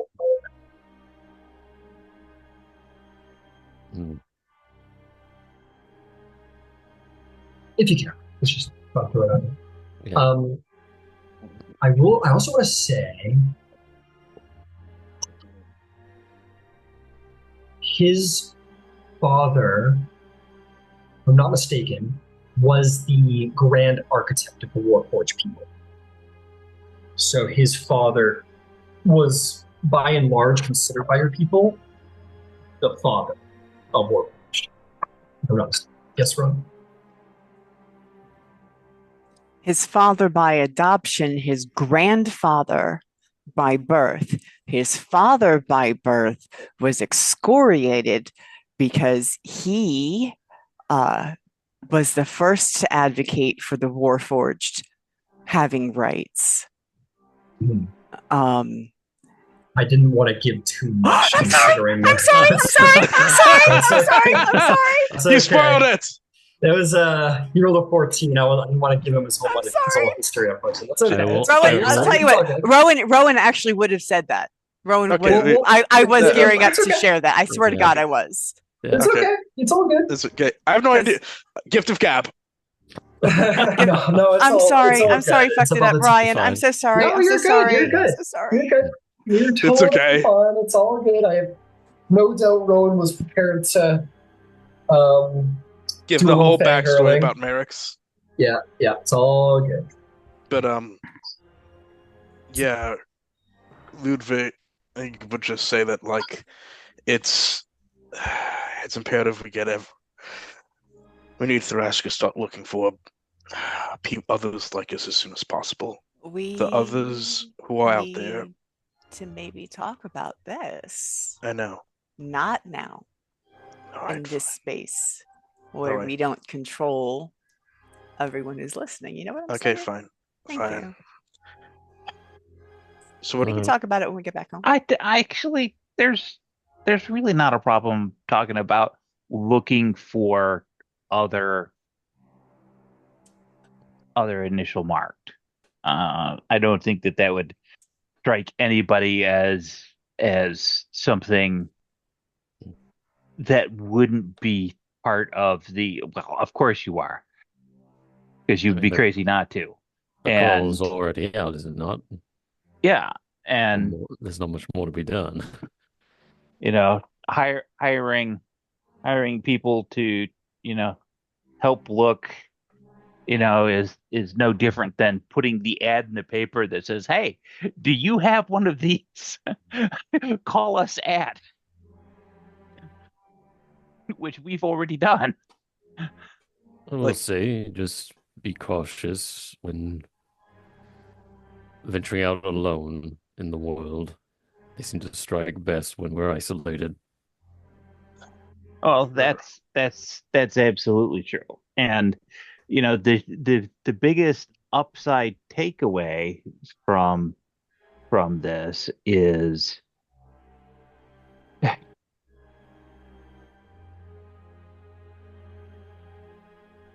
we should take a look at those tests that have been done against us for, is this a true mark, et cetera, et cetera, et cetera.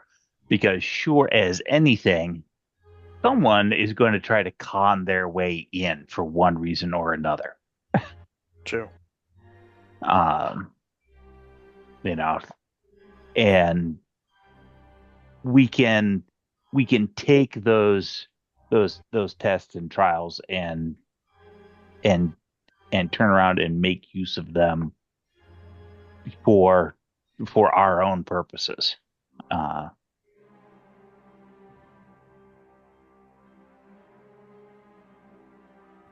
but we've got an hour to kill while they read all the documentation. So, is there? Sure. Oh, in related business, while I was in Sharn Cross, a uh, near the lightning rail station, there was and I couldn't make up my mind if it was like a nightclub, an inn, a tavern of some kind, some hodgepodge of all of those.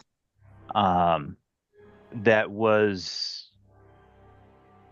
catering to some of the Syrian refugees that ended up in Sharn. Uh, very, very Syrian decor and music, and very, very Syri forward or Siri forward. I've taken the liberty of writing to the owners to see if they can't put me in contact with the historians that may have helped them find some of those artifacts and whatnot, under the auspice that may prove beneficial if you want to chase some of that information that we got from your Decanus investigation. Well, I suppose I could. That's something to pass on to the prince, I imagine. He'll be thrilled to know that there are still more refugees out in the world. Oh, absolutely. But I thought if anywhere that you have a significant population and folks who have been able to source surviving artifacts, that perhaps there is information regarding missing things, particularly of a large and significant infrastructure association. At the table, you're trying to subtly mention the Genesis Forge. I am very specifically not mentioning the Genesis Forge, but absolutely, that's exactly what she's talking about. Well, and as I'm sorry. No, go on. And as Lois talks around that, Rowan's going to put her head up.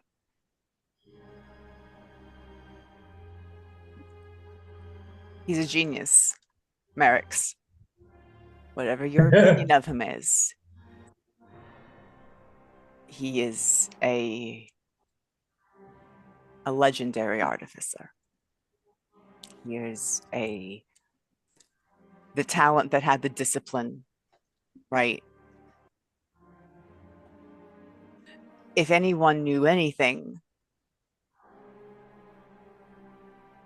about that, I mean, if anybody knew anything about it, Warforged in general, it would be Merrick's. Rowan, you know Kenneth and Merrick's far better than any of us. Is there anything else we need to know, or that can be said? I don't know. Not so private. I only know his places? Like, I never met the guy. I only know his reputation. Yeah. He is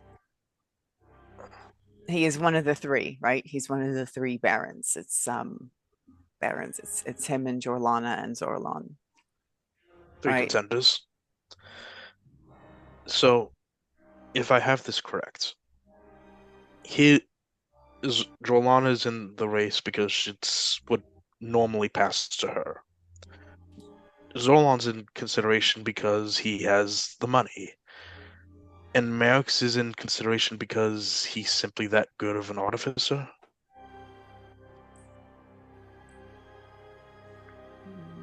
Yes and no.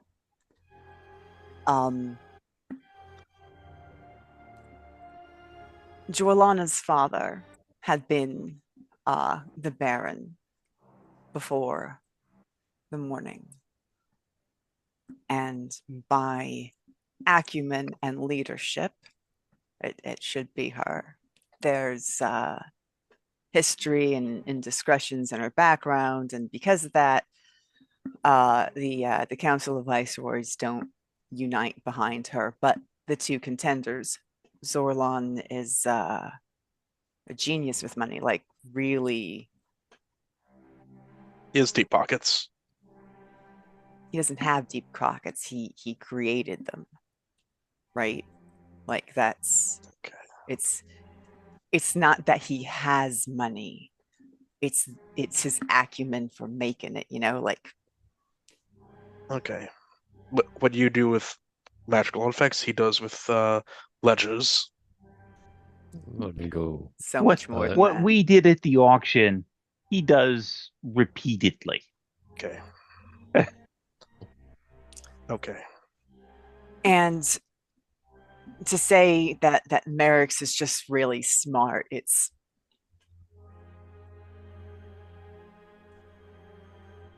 and she's like she's going to look across. His grandfather was the first to forge. One of your brethren. And that particular genius seems to have bred true in his bloodline.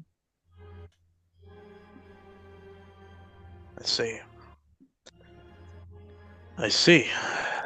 Not just intelligence, but prestige, so to say. Well, to be the architect of the Warforged is by no means insignificant. If I could get a chance, I'd like to meet this man personally.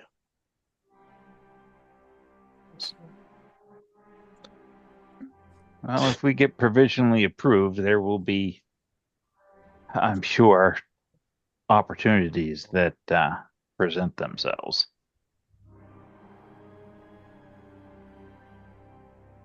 I would much like to meet him myself.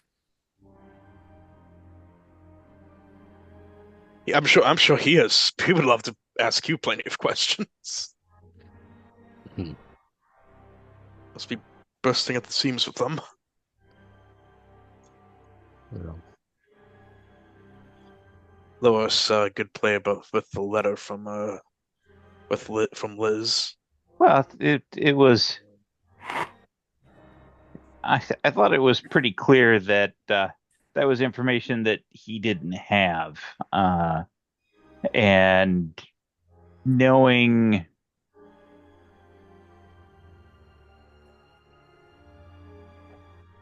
how do I say this tactfully? how mercenary House Jarosco can be some of the time.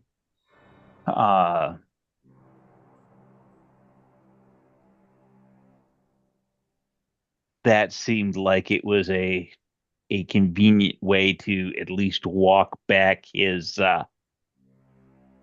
bold pronouncement to something more metered. I see. Speaking of our good friend Liz, do any of us want to give her do we think we should give her the heads up about what's happened to Zali? I have long since reached out through channels to both individuals to let them know that there was danger and to look into security. Yeah.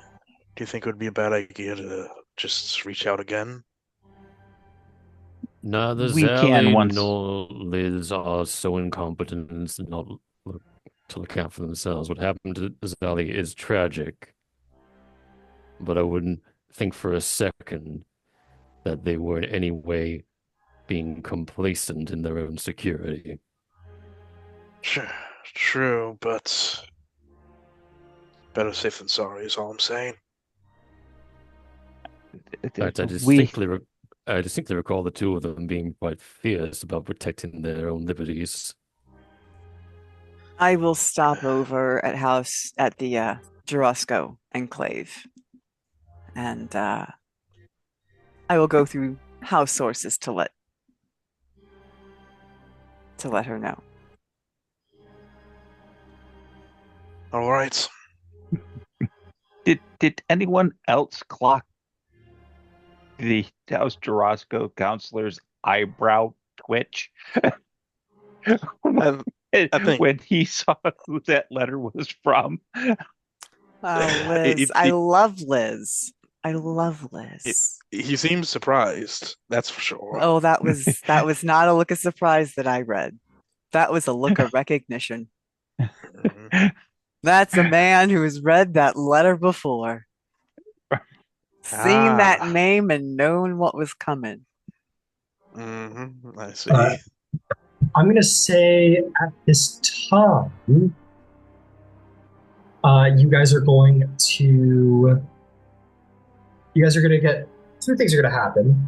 The door's going to open, and you're going to just see one of the stewards of the council are basically to come in and say, council is ready to curse it whenever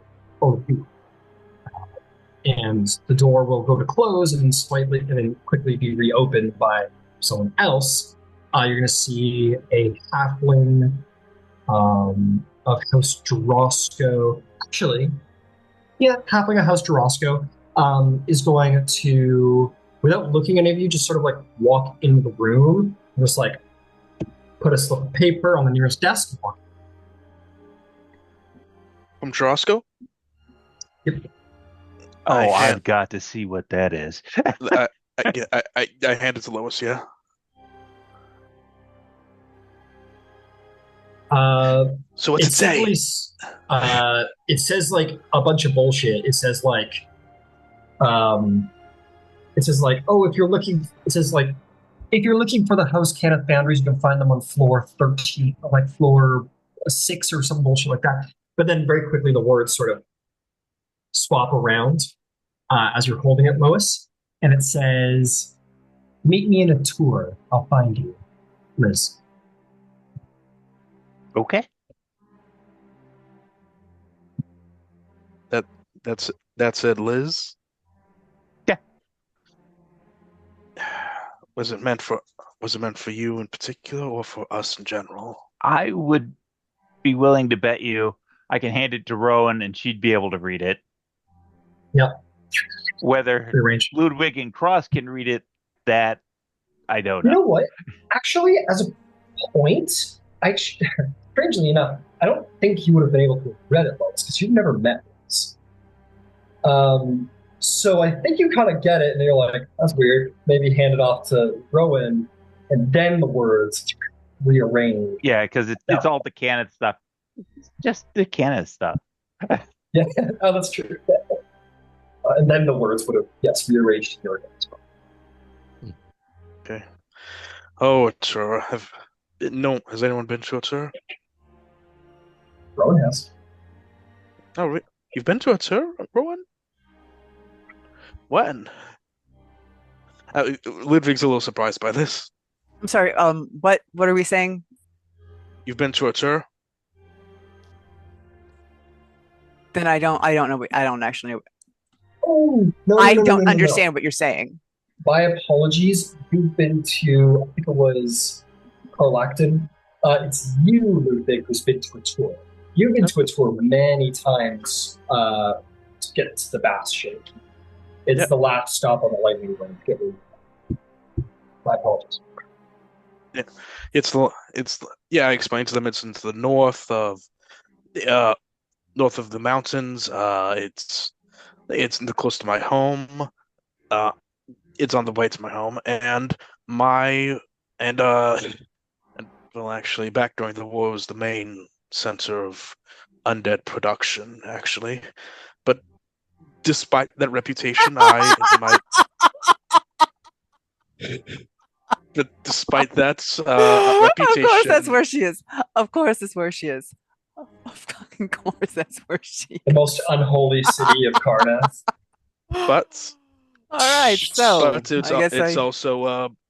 it's also a city that is very reveres the blood of Vol, but despite that reputation, it's also to outsiders might be surprised by this, but it's also a bit of a party town. There are many theaters and bordellos there. The mean streets of Atura. Mm-hmm. Right. Just north of the Knightswood. West of Bastion Keep. The steward returns and says, "Are you the council's waiting? If you are ready to return to session." Oh, we'd love to. Thank you. Okay. On the way in, Baroness gives you all a look like, "You good? You good? Yep. Yes. Cool." And you guys enter back within. Council is all seated, and as you sit, Merrick's will stand back up. We'll say, "We call this session back to order. The council has come to an agreement. We will allow the provisional agreement to proceed.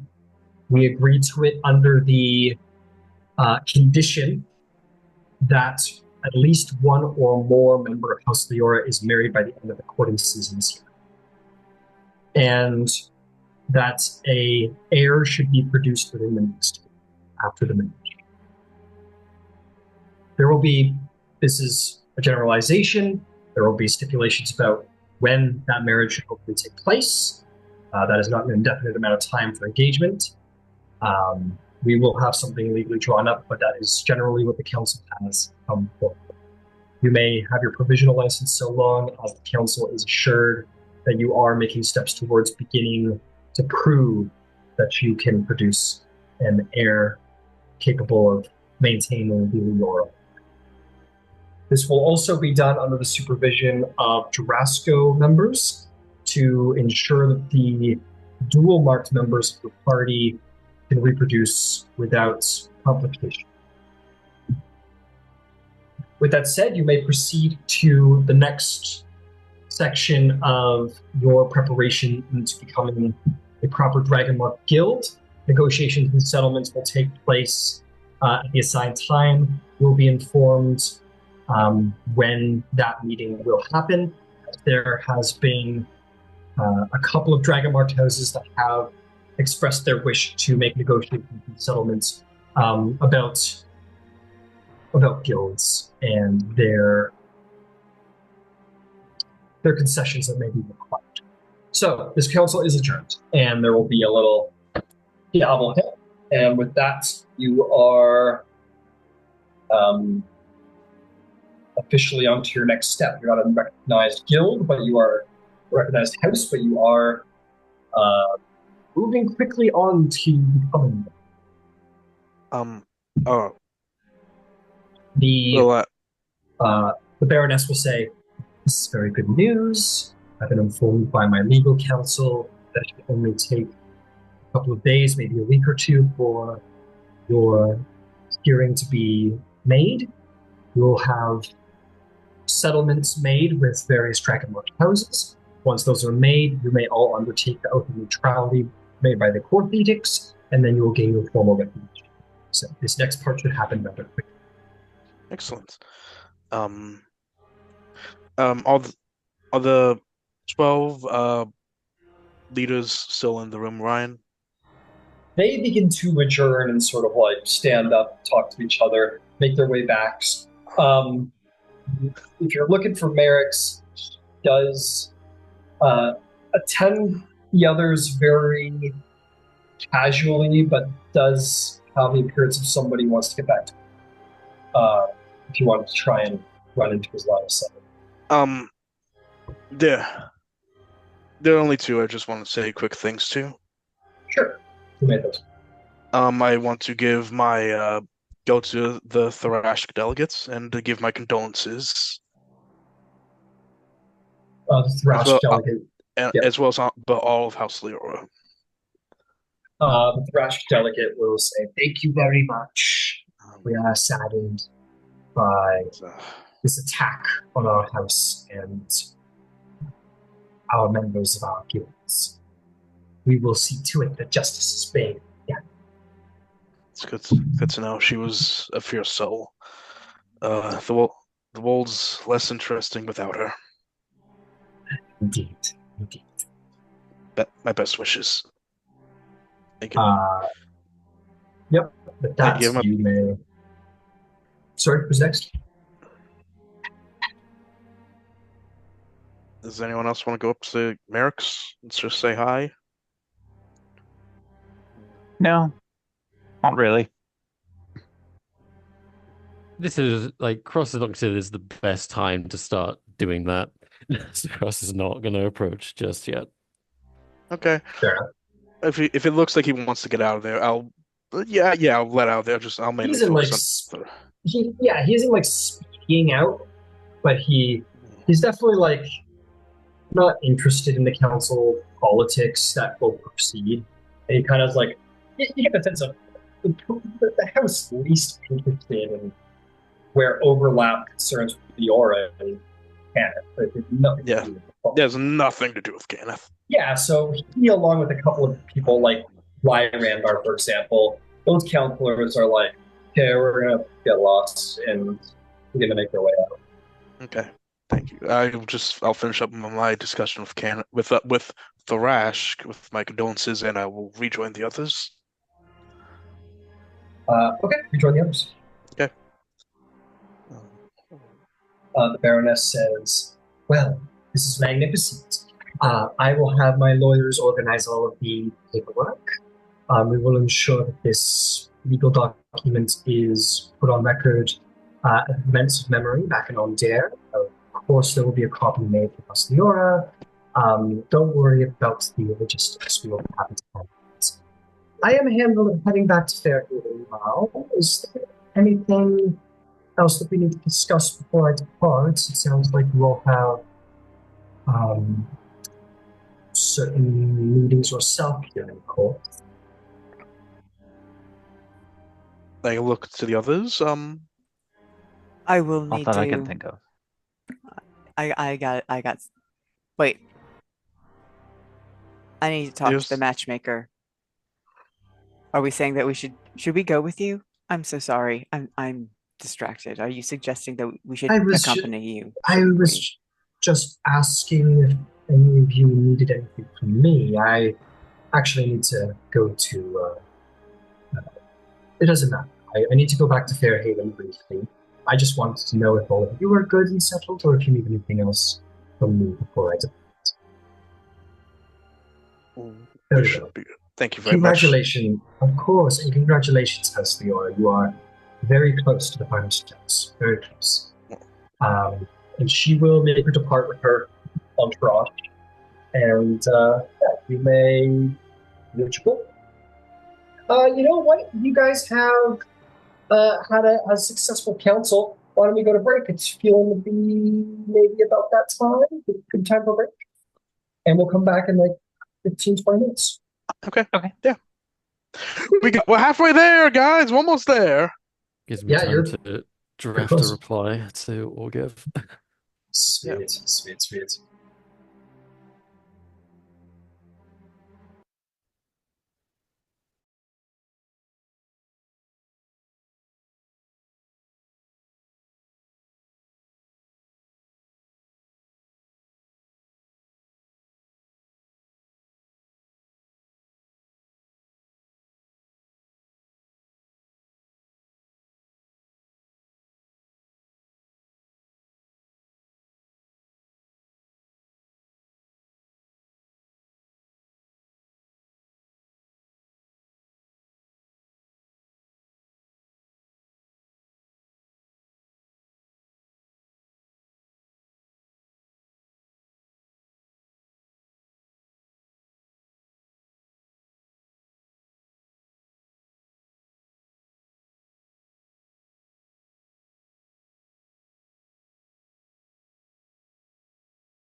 We're making progress, guys.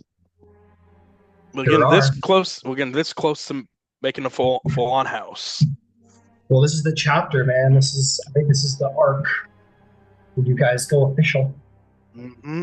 We go legit. Okay. Go legit.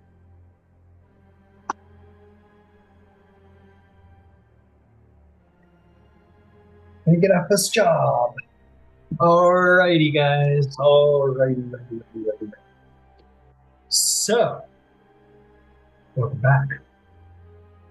Korth is yours. What would you like to do? Do we want to find somewhere private, like maybe the King's Grace? What end? I mean, just talk about. We need quarters. Like, Well, that's true. If we're gonna crash here for a couple days, we need quarters. So maybe we go to the King's Rest because that's where we know, and get a room. We can, or get a set of at sweets least or sit- something. Nothing expensive, just for now, in order to do a few things. Yeah, we'll go to where we've. I'm sorry. I would like to, for personal reasons, stop by the Cathedral of the Sovereign Hosts. Okay. I've been so busy lately, I feel I've been neglecting my priestly obligations. It was like, the gods should understand. You have been busy.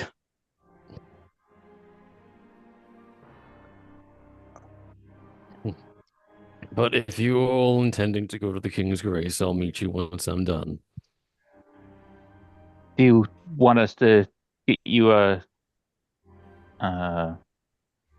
suite as well?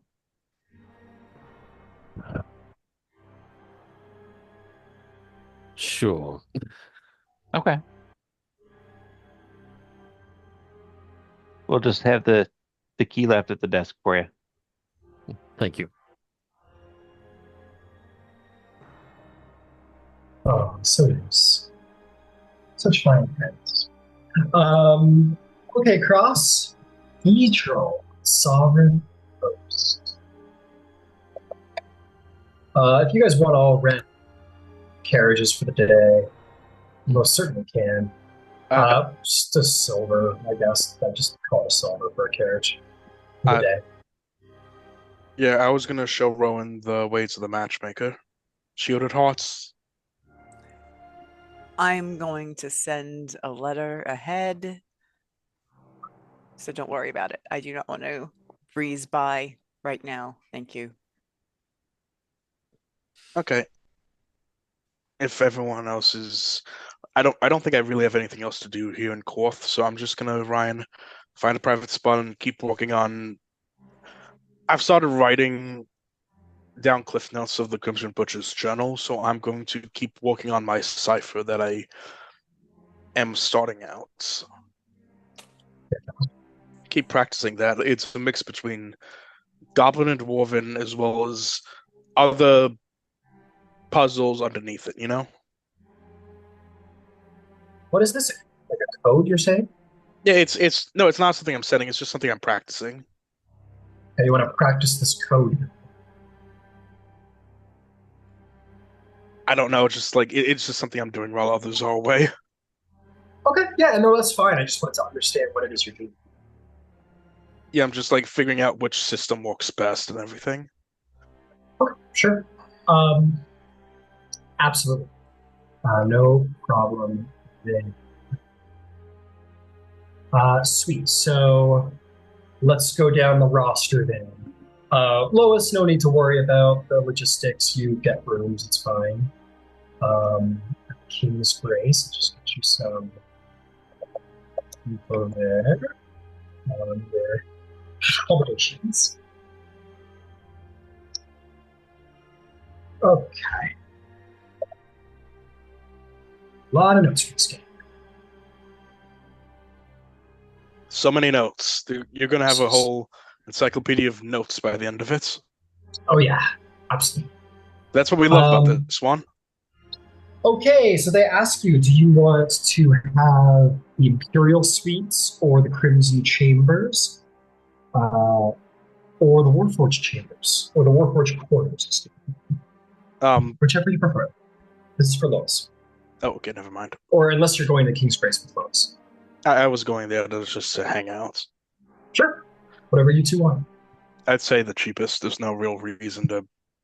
We won't be staying here that long. Okay. They say the Warforged Quarters, very well suited for house guests. And they will charge you. Come on. Show me the money. Eight silver pieces per person per night. Okay. Your quarters are simple but still luxurious. Stonework furniture, reinforced doors. There also is specialized maintenance stations that are for Warforged patrons specifically. There is a vault in each room that is big enough for storing weapons, well secured, as well as access to House Jarosco healers on site. Oh, wow. This is definitely quarters meant for warriors, veterans, war heroes, warforged. It's definitely clearly meant for like people. They were like, this is meant for war heroes. That's what it's meant in these quarters. Okay, beautiful. So you guys get your house, you get your rooms. As I said, 8 silver a night to all who wish to pay for it. Rowan, where were you going? Rowan was also going to the King's Grace. Oh, beautiful. Okay, we're here. The other three, sorry. Yeah, so when she gets in her room, she'll compose a quick letter, something reasonably brief and cheerful, requesting to meet with the matchmaker, and I can't remember her name, but Rowan would. And we'll send it via a Ryan courier. Absolutely. Well, you're more than welcome. Ludwig basically has an open invitation because he's employing them. If you wanted to go in with him, you could have a private meeting there as well. Yeah, that was why I was offering to go with you to the... Yes, I'm sorry. I understand. No, I did it this way for a reason. Fair enough. Yeah, mark off the copper if you just want to send a runner from Orion off. Her name is Ingrid Volla. Volla. Vollan. Volan. And is she lady? Is she... She is just Ingrid Volan, as far as if presumably you ask Lupe. And so it would just be Ingrid Volan. She is civilian. How do we... Is she Ms.? Is she like... When you're having a conversation with her, what? Ms. Ingrid Volan. That's and I just fill her in what she looks like and everything, and just say you're a friend of mine. She'll say Rowan from someone who's from like a moderate upper class. It's interesting to be like a person of this reputation has no titles of any kind. It's like, okay, sure, a little unusual. And then Rowan will excuse herself to her room and either flip through Mordoc's journal and start taking a look at that, or one of her books on the dragon prophecy, and probably have a very hard time focusing her mind in between the two. And just be generally fussy and kind of irritable. So yeah, that's where she's at.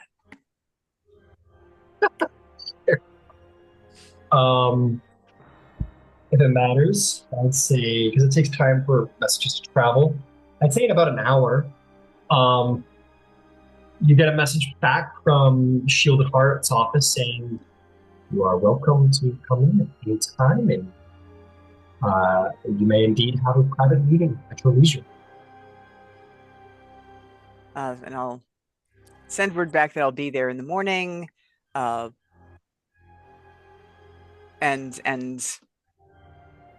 go about having the rest of my night.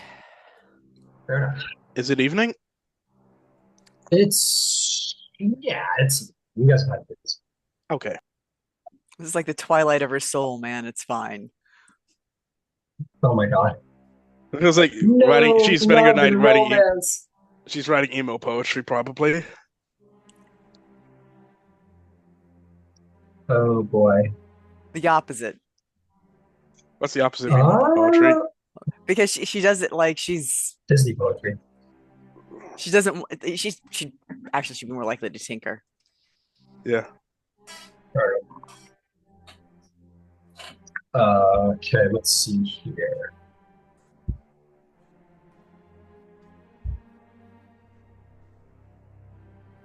Oh, right. Sorry, brain work. Cross. Let's come to good old Cross. Okay. Let's go to the. You know what? I'm going to organize this.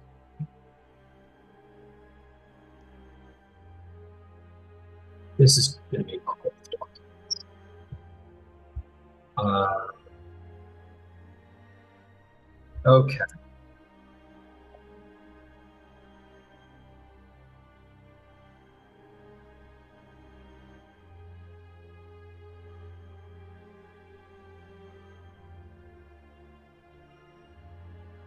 Oh boy, the most difficult part of the job is the shopping part, where people just kind of go around, do whatever they want in the cities. That is the entirety of this camp.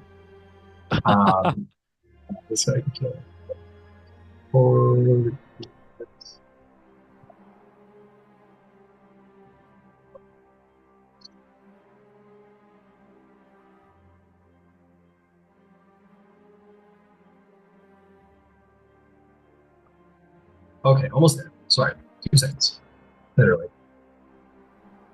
Okay, you step off of your carriage on your way to Court, or excuse me, the Cathedral of the Sovereign Flames. You're in Court. Located in High here in the wonderful city. You step off at the heart of the Temple District. It is a big, magnificent, gorgeous cathedral basilica.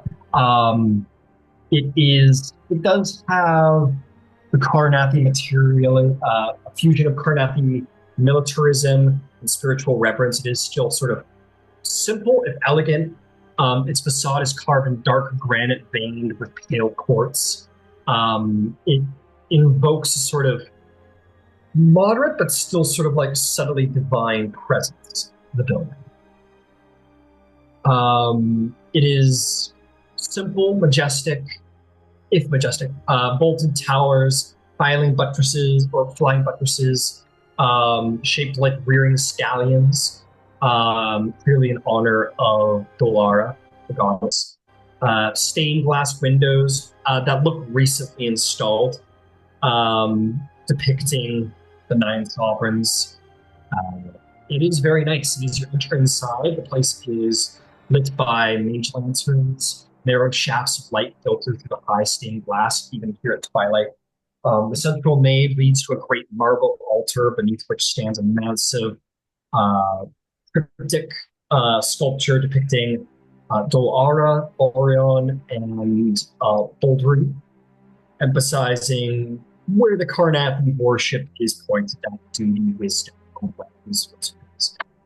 It's open to the public, so you see plenty of people wandering around, sitting in pews. It is very big. It's like an Italian. Yeah. And you see many priests wandering here and there, brothers, war priests, maybe a paladin or 2 caretakers, and a high priestess. I'll guide Shell to to a pew where no one else is sitting, just and kind of out of the way of other people. Yeah. And I'll take a seat. All right, pop squat. I love how all your prayers start with like a groan. Was Shell present for the whole hearing? I imagine your bodyguards would stand outside the chambers, probably, unless you would have wanted him in there. Well, good job on the Thrashk, Mark. Wasn't me, but thank you.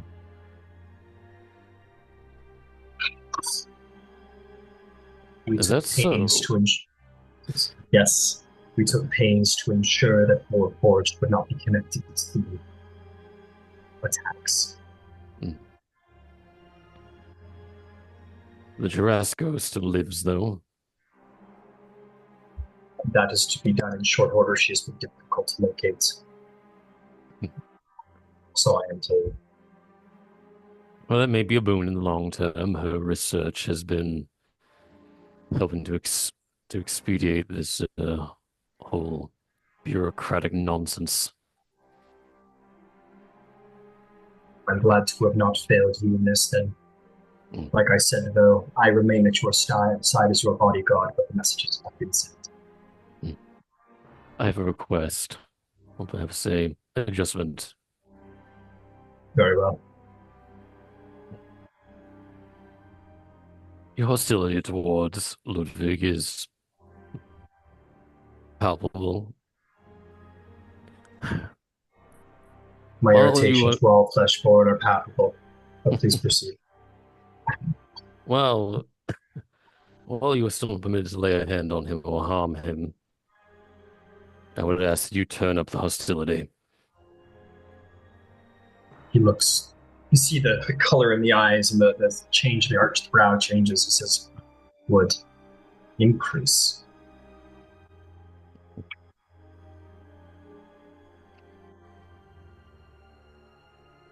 What's bothering me is single-minded efforts to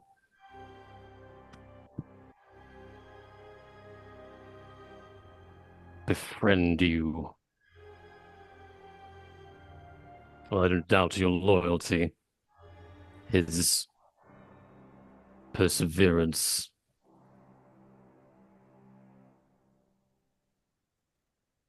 It gets in the way, or I fear it will.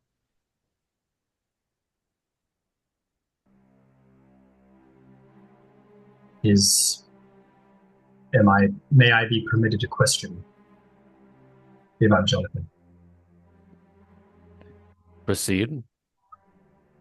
Do you wish me to be more hostile, to make him less interested in me or less interested in you? The two are linked, although he seems more interested in you than me. He seems determined to build a bridge between the two of you, and my attempts to dissuade him as such seem to be failing.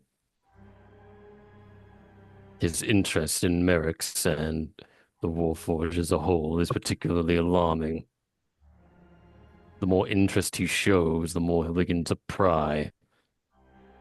I don't need him prying, even if he doesn't know what he's prying into. If it is your wish, Evangelical, I shall do my best to dissuade him. If you insist I may not lay a hand on him, I will have to find other ways. It's fine. Just make it clear that the more he tries to build that bridge, the more it begins to burn instead. You see a cunning look of satisfaction curls across his eyes. He says, "It shall be done in all haste, Lord Cross. When we return to Fairhaven, I have a plan to divert his attention. Good. Perhaps we might see how Sword and his brethren feel about such people. Well, we'll see how they progress with their own mission. Very well. I wish I had a means to report back that the discovery of the Genesis Forge is something that should be delivered back to the Lord. I can move more subtly than you, Evangelical. If it is your wish, I can make requests to the Lord of Blades. Perhaps there might be a priest or other evangelical, or perhaps one of the scribes that may be sent to aid you in secret. Deliver messages on your behalf. I would hope that there would be a fellow evangelical hidden somewhere in this city. If you can find them, tell them that there is a Genesis Forge somewhere in the ruins of the Mournland. This shall be done. Can I call you my lord? Feels right. I'll allow it. Very well, my lord. I shall seek out. Oh, that feels right. So I shall seek out an evangelical or someone loyal to the cause and have this information traveled back to his lordship. Good.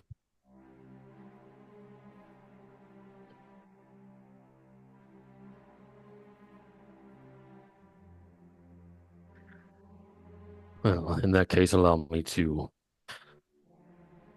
commit to my deception, and I'll begin to pray backwards to the sovereign host.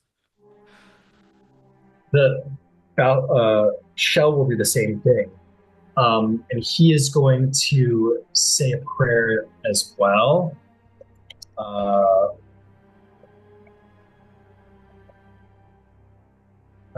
Okay, this will be great. Hell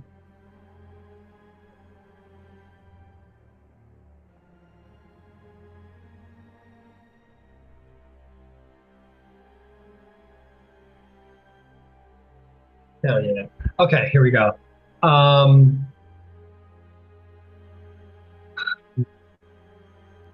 He's going to say,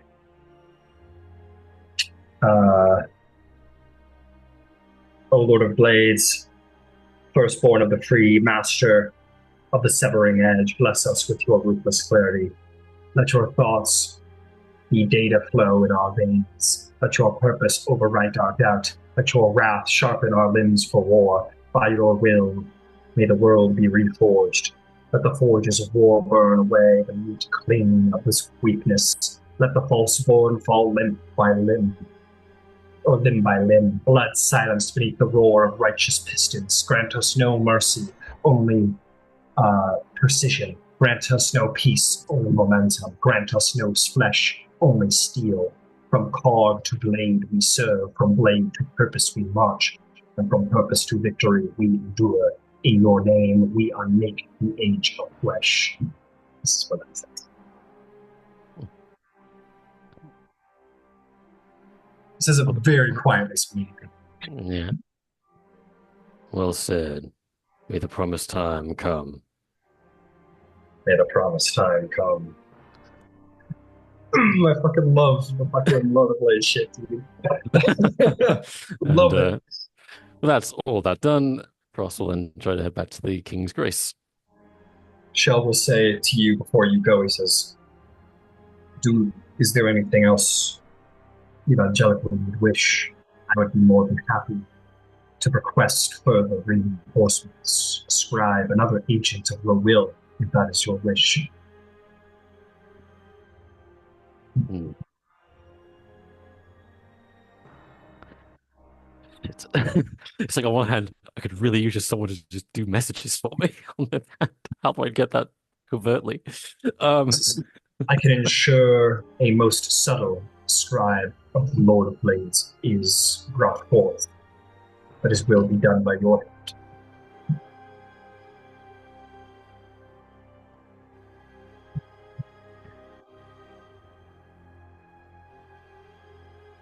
I require a messenger, as you say, a scribe, someone who can ferry information between here and the Mournland. Well, not between here specifically, but between me and the Mournland. You are my bodyguard. Your prolonged absence from you can be noted, and I cannot move freely. If we can have someone who is in the shadows, not an official associate, move messages back and forth, that would be ideal. You'll seek out the evangelical and have a scribe brought forth for your personal communication, my lord. The communication should be so secret that I never actually meet the scribe in person. It will be done. I need only a address somewhere with which to send the letters, knowing that the civils themselves will never read them. He said, and whenever you decide to return to your room tonight, he will take to the nights and see if he can track anything. That will be great. Fantastic. The good news is that Corth is pretty close to Moorlands. Is there anything else anyone would like to do today? I have two things on my docket. Okay. And they're relatively brief and quick. All right. One is I want to make arrangements for a carriage from Korth to Ator in 2 days. Fair enough. A mage bread coach can be organized for House Orion if that's what you wish. I think they're connected on the lightning rail. This is true. If you wish to pre-book a lightning rail, that's also an option. I'm happy to go by carriage. Fair enough. Anything else? Yeah, and since we've got a copy of the letter, I'm actually going to go to the Sacred Heart folks.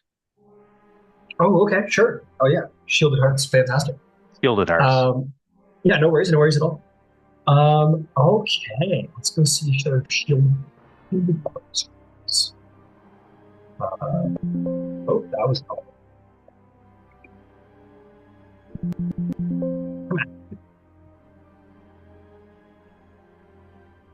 Okay, here we go. Fantastic. I got a little Shield of Hearts interior ready for you guys. I gotta pick some good music because it's not as creepy in there. Maybe this one will do a job. Let's see.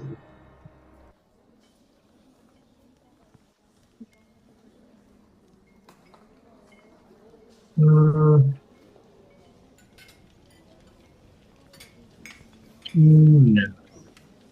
None of it.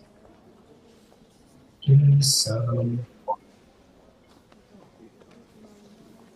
Oh, yeah, baby. Here we go. This is it right here. Excellent. Oh, now we're doing it. You walk into elegant Shielded Hearts Korth office. It is small, tucked quieter into the high wall board.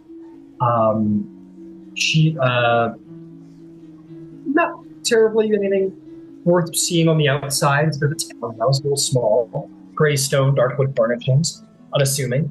But there is a polished bronze plaque that does bear the name of the Seals of Orion and Deneth, and sort of in a Carnatic-themed script, Shielded Hearts. And you walk into a beautiful, faintly scented air of myrtle and oiled parchment, a refined but traditional heavy crimson curtained iron candle sconce interior, Wisconsin stylized like spears. There are murals of like knights showing affection to a princess or a noble lady, armored lovers kneeling before a crowned herald. It is a very fine but Carnathian interior.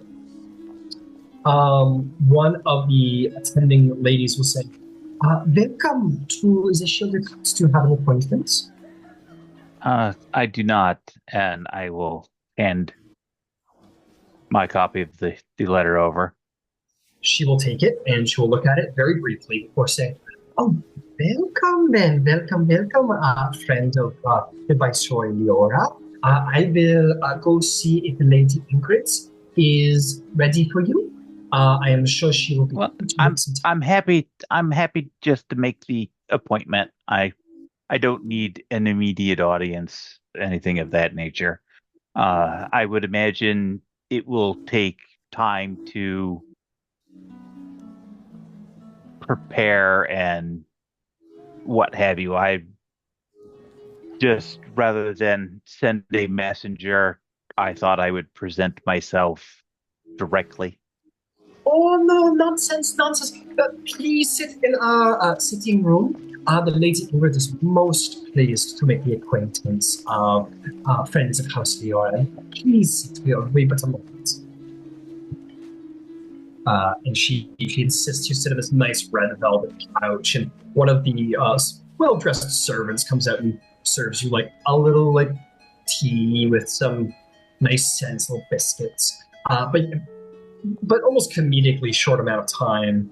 You're served tea, and if you were to pick it up, you have it to your lip, and then she would return and say, "The Lady Ingrid Bolin will be most happy to see you now. If you'd just come right this way, thank you very much." Okay. She will take you. She wears a modest uniform, dark coats trimmed silver with a decisive pin. Denoting like the shielded hearts with a little tiny Demi symbol in there. Everything's very quiet, very formal, very professional. She says, the Lady Bolin is very excited. She opens the door. You walk in to see Ingrid Bolin, who you've seen before, but she has a hand out. An older lady, blackish gray hair, definitely wearing sort of a little bit nicer attire than you would normally see around Karnath, a little more gilded, a little bit more, just more, but nothing too over the top that it would draw the eye or be considered gauche in this place. Fur line, nice earrings, an older lady with a keen look to her. She walks in and grants you a kind smile. And she says, welcome. You must be Viceroy Lois Honor, if I'm not mistaken, if my information is correct. Your information is indeed correct. Lovely. Please sit. Your tea is brought into the room where you may sit in one of the velvet seats. She will sit as well. So, I'm very happy to make your acquaintance. Were you interested in our services? Yes, it's a necessity. The contractual obligations that the 12 have put forth for our provisional acceptance. I see. Well, I would have a first and most important question for you, Viceroy. In attending this courtly season, is this merely a matter of business for you, or would you wish for something of a higher possibility for you? Love, romance. What is your expectations? My baseline expectation needs be business. I do not rule out other possibilities, but the reality is that we need to secure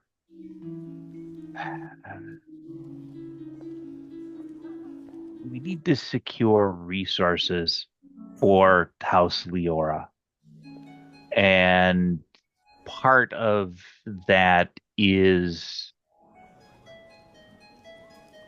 partner selection, and it needs to be done in a method that puts the necessities of the house and that contractual obligation first. Very well. This can be done. I expect, of course, that you are going to wish to have perhaps connections in Kornberg. As a gnomish woman, I am certain that you perhaps would wish to attend in this space as opposed to the Five Nations. Kornberg would be preferable, but I am not so entirely hidebound that, gnomes from other locations would not be acceptable. I am going to trust your expertise because I have none. I am a woman of intellect and very little charm. I am direct and to the point, and I do not make any bones about it. And that is perfect. The more you tell me, the easier it will be for me to find a match for you. And here at the Shielded Heart, we endeavor to do just that, to protect the heart. This person that you will have to marry out of, course, social obligation will be a person who will be with you all of your life. And we would want it that this person is someone that you can build a life with, that is a positive one that you might even come to love. So please be sure that we are going to fulfill all of your needs, contractual or otherwise. So if there's and I appreciate that. Excellent. So over the next couple of days, we will be getting your associate Viceroy Ludwig here, and we have been putting together a profile of individuals who might be of interest to him. And just the same, I would like it if you have any specifications, you please let me know whether they are of a personality or place of station in society. Whatever your requirements may be, please take some time to decide for yourself what they may be, and we will do everything in our power to ensure that such people are put before you. I will get you a list of traits that I think would be of benefit. I am taking a small sojourn in a couple of days, and I suspect that will probably take a couple of days. But I will be returning thereafter. Very well. Well, all I will say is that when the season does come next month, we will ask for your utmost attention. It will be demanding. You will be required to fulfill a number of social obligations, including making yourself available to be met at home, to be courted, walk on promenade, so on and so forth. It can be a taxing month in and of itself. So, by all means, please fulfill your obligations or have your obligations brought to you.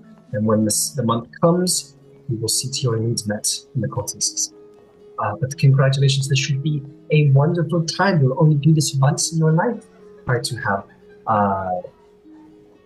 acceptance, to be prepared. This could be a very great time for it to be. I understand. Thank you. Yes, of course. And please return anytime you feel the desire to send messages. Anytime you feel the desire to. We are at your discretion and we are at your attention. Thank you. And with that, the niceties are made on the way out. You were shown kindly to the door. And you are now a client of the Shielded Hearts. Going forward, I'm going to say as long as they're within the nation. Nah, I don't give a shit. Messages to the Shielded Heart are going to be, and this will go for you too, of course. The messages to the Shielded Heart this month will be free.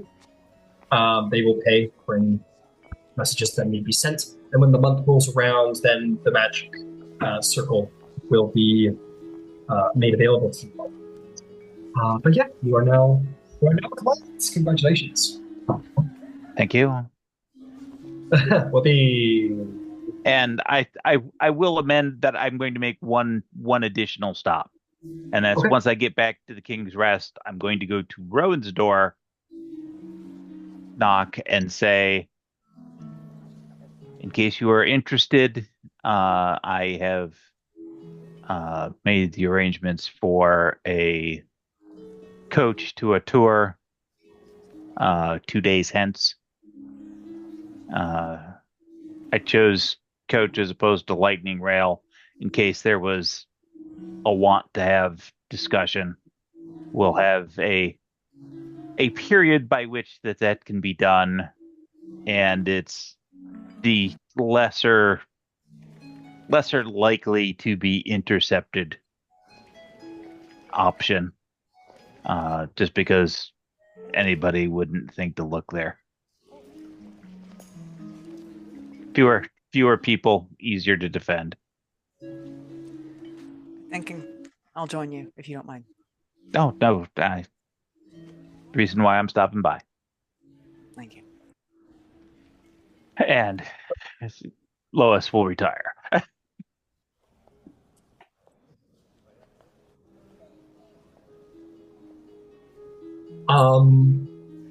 there's nothing else this evening, you may all gather a long rest.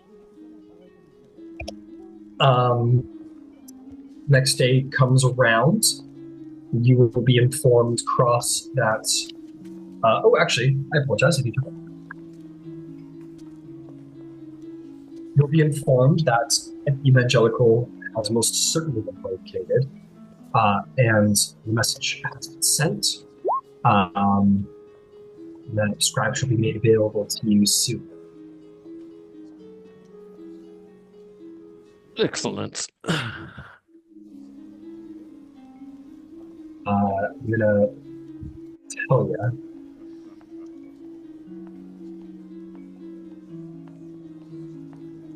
I'm gonna say that the scribe should be made available to you at the end of the month.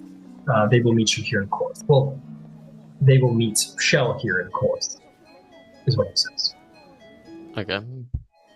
Yeah. As you did say, you wanted under discretion when you wanted to describe. So yeah, they will be made available to Shell, who is going to be your two-way point. Sweet. Okay, so what is up for the rest of you guys? Is there some other people who want to go take a look at the Shielded Hearts?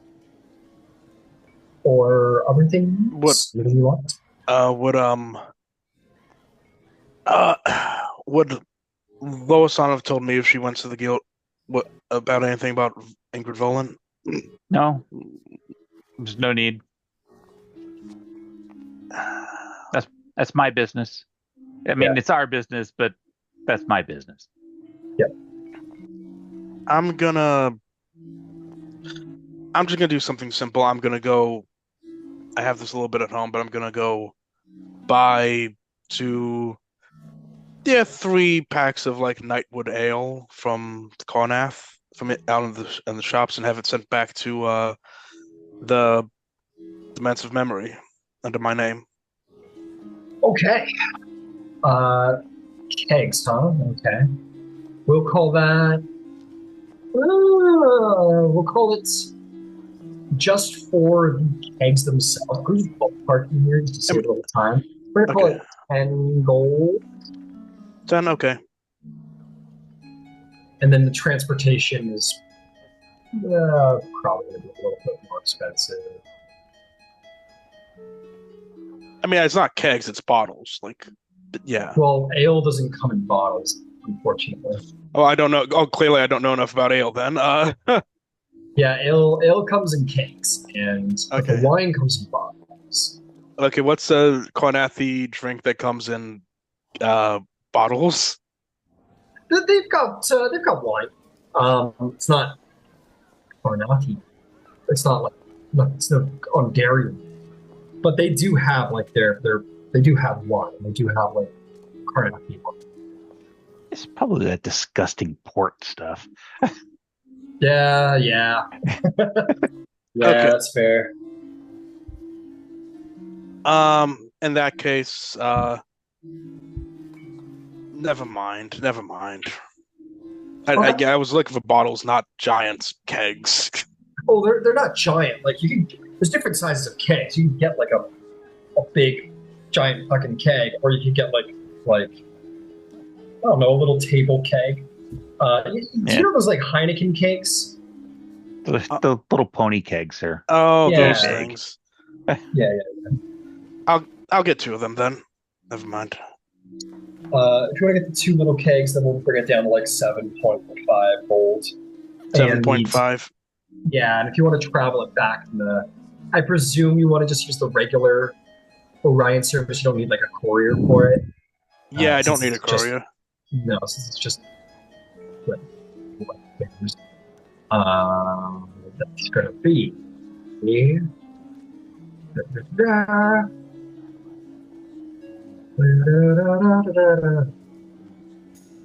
Sorry, one moment, almost there. And regular mail service. Oh, I know this. It's a copper each. Be 5 gold, 5 silver. 5 gold, 5 silver? Yeah. Okay. I give the 5 gold, 5 silver. Okay. And I give the delivery guy 2 silver as a tip. He goes, oh, thank you kindly. And or I don't know why he was fucking from the west, but this guy was. Orion's been around. He's from wherever Western voices are. Yep, Orion's travel all around. So, fair enough. Okay, sure. You buy some ale in the early morning, send it off. Fantastic. What about anybody else? Defensive memory, but yeah. Yep, to the defensive memory.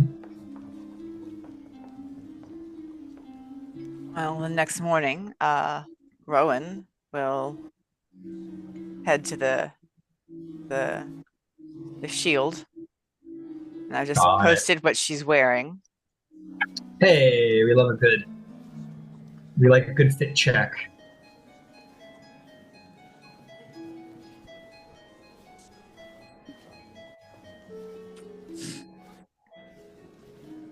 Come on, Facebook, you can do it. Okay, the phone. Maybe the phone. Looking good. It'll load up eventually. Looking good. Slick blue tailored suit. Dude, that's slick. That's awesome. That's pretty slick. And she's worked a fair amount on Aurelius.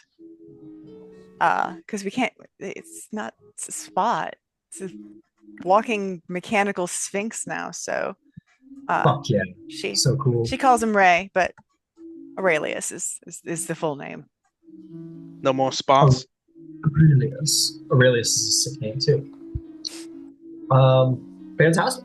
So the shielded hearts you go, and same as Lotus, you see the same modest townhouse, the same Orion Denise sort of stamps. You're greeted all the same, and you wait slightly longer than Lois, as she is seeing a client, but they insist very professionally, very politely. You sit, enjoy the ambiance. They make sure that you are. They offer you breakfast.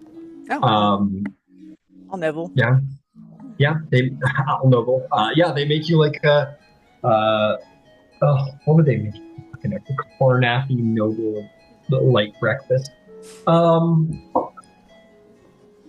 I don't want to say porridge, but it's the only thing I can think of for even if it's just like fresh fruit and bacon, maybe. And fresh bread. Yeah, that's a good point. They bring you some fresh bread, some fresh fruits. I think bacon would be fair. That's not very well. They bring you out like breakfast sausage, probably, because that's sausage you don't have to use your fingers for, right? But it's very small portions. very, very respectful, tiny portions. Tea, orange juice, which is very like, whoa, orange juice and Karna. That's crazy. This ain't orange dare. Where'd that come from? So you're like, oh, good accommodations. You bougie, all right. Yeah, it's a little bougie. Orange juice is a little bougie around here for sure. But like I said, very shortly after Lois. So you maybe wait like, as opposed to her 5 minutes, you probably wait 10. And you see the doors are closed, so you don't see who it is because discretion is paramount. You do hear someone coming down the stairs and making their way out. And you are house by the employees and brought up to the uppermost level where you are shown to this fine room where you also meet Ingrid Volon. And she says, welcome to Sound spells on. I hit mute by accident. Oh, yeah, I hit mute by accident. She says, you must be, is it Baroness or Viceroy Rowans is this? Viceroy, while we are getting all the things worked out. Like I think we're technically like halfway through the process as we speak right now in this moment, so. Well, congratulations on your progression towards being a proper Dragonmarked house. It will do well for your allies in the season to be so well established so very quickly. But please sit. Welcome. You are an associate. I presume you also gave the letter that was given to Luna. So I presume you are well acquainted with Ludwig's joining of us here at the Shielded Hearts. How much has he told you of our services? Well, it seems like you do a very good job of pairing the right people together, and you seem to be mindful of whether or not a love match can be made. We take it. It is the name of our cause, the Shielded Hearts. We do everything in our power to protect the hearts, to protect love and romance. We understand that your position as a new Dragonmarked house, you perhaps wish to make those social connections, those political connections. We understand and respect this, but that does not mean that there aren't people out there as part of this arrangement that can make for a happy marriage, a romantic marriage. You'll be with this person for a very long time. It's important you enjoy this part. Yes? Excellent. So, we are going to do everything we can on all fronts. So, my first question for you is going to be, what is it that you're looking for? Obviously, you're looking for an unmarked human man. That much is clear, but that leaves a very broad spectrum of nations and backgrounds and affiliations that you might or might not be interested in. So please tell me, is there anything in mind that you would like to filter us with? I know that this is probably going to sound a little crazy, but I have, until this moment, never really actually thought that it would matter. So if I may take 24 hours to ponder it, and I will gladly send you a document that will hopefully be useful and certainly that we can refine if that suits you. I know that I guess there's a season for courting and it's upon us, so I understand that there's a need for haste. Take your time, figure out what works for you. Like I said, you are looking for a human. I'm sure I don't need to tell you that your best bet is going to be within the 5 nations. So please take your time, make your decision. We begin the season beginning of the month. That is when the first gala will be. So you may tell Ludwig that we would like you back at the very latest night, the day before the first, so the 20th. so that we might prepare you, tell you where you're going, get you set up. And the more time you give us, the better time we have to. If we do get the information a day before, it will be a bit of a rat race to try and figure it all out. That's what you understand. Of course, I understand completely. Okay, excellent. So please, for time, any mail service that you require to be in contact with us, it is on us. Please don't take advantage.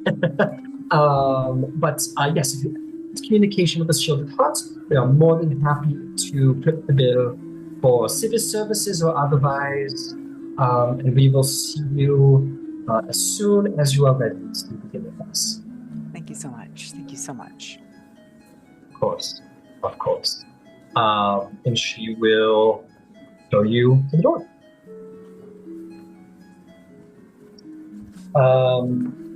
Very politely, you're shown to the door. You make out to car. Take off. You get a look from your defender. Who I am? Lena. Lena. I'm sorry, Lena, you're right. Yep, Lena.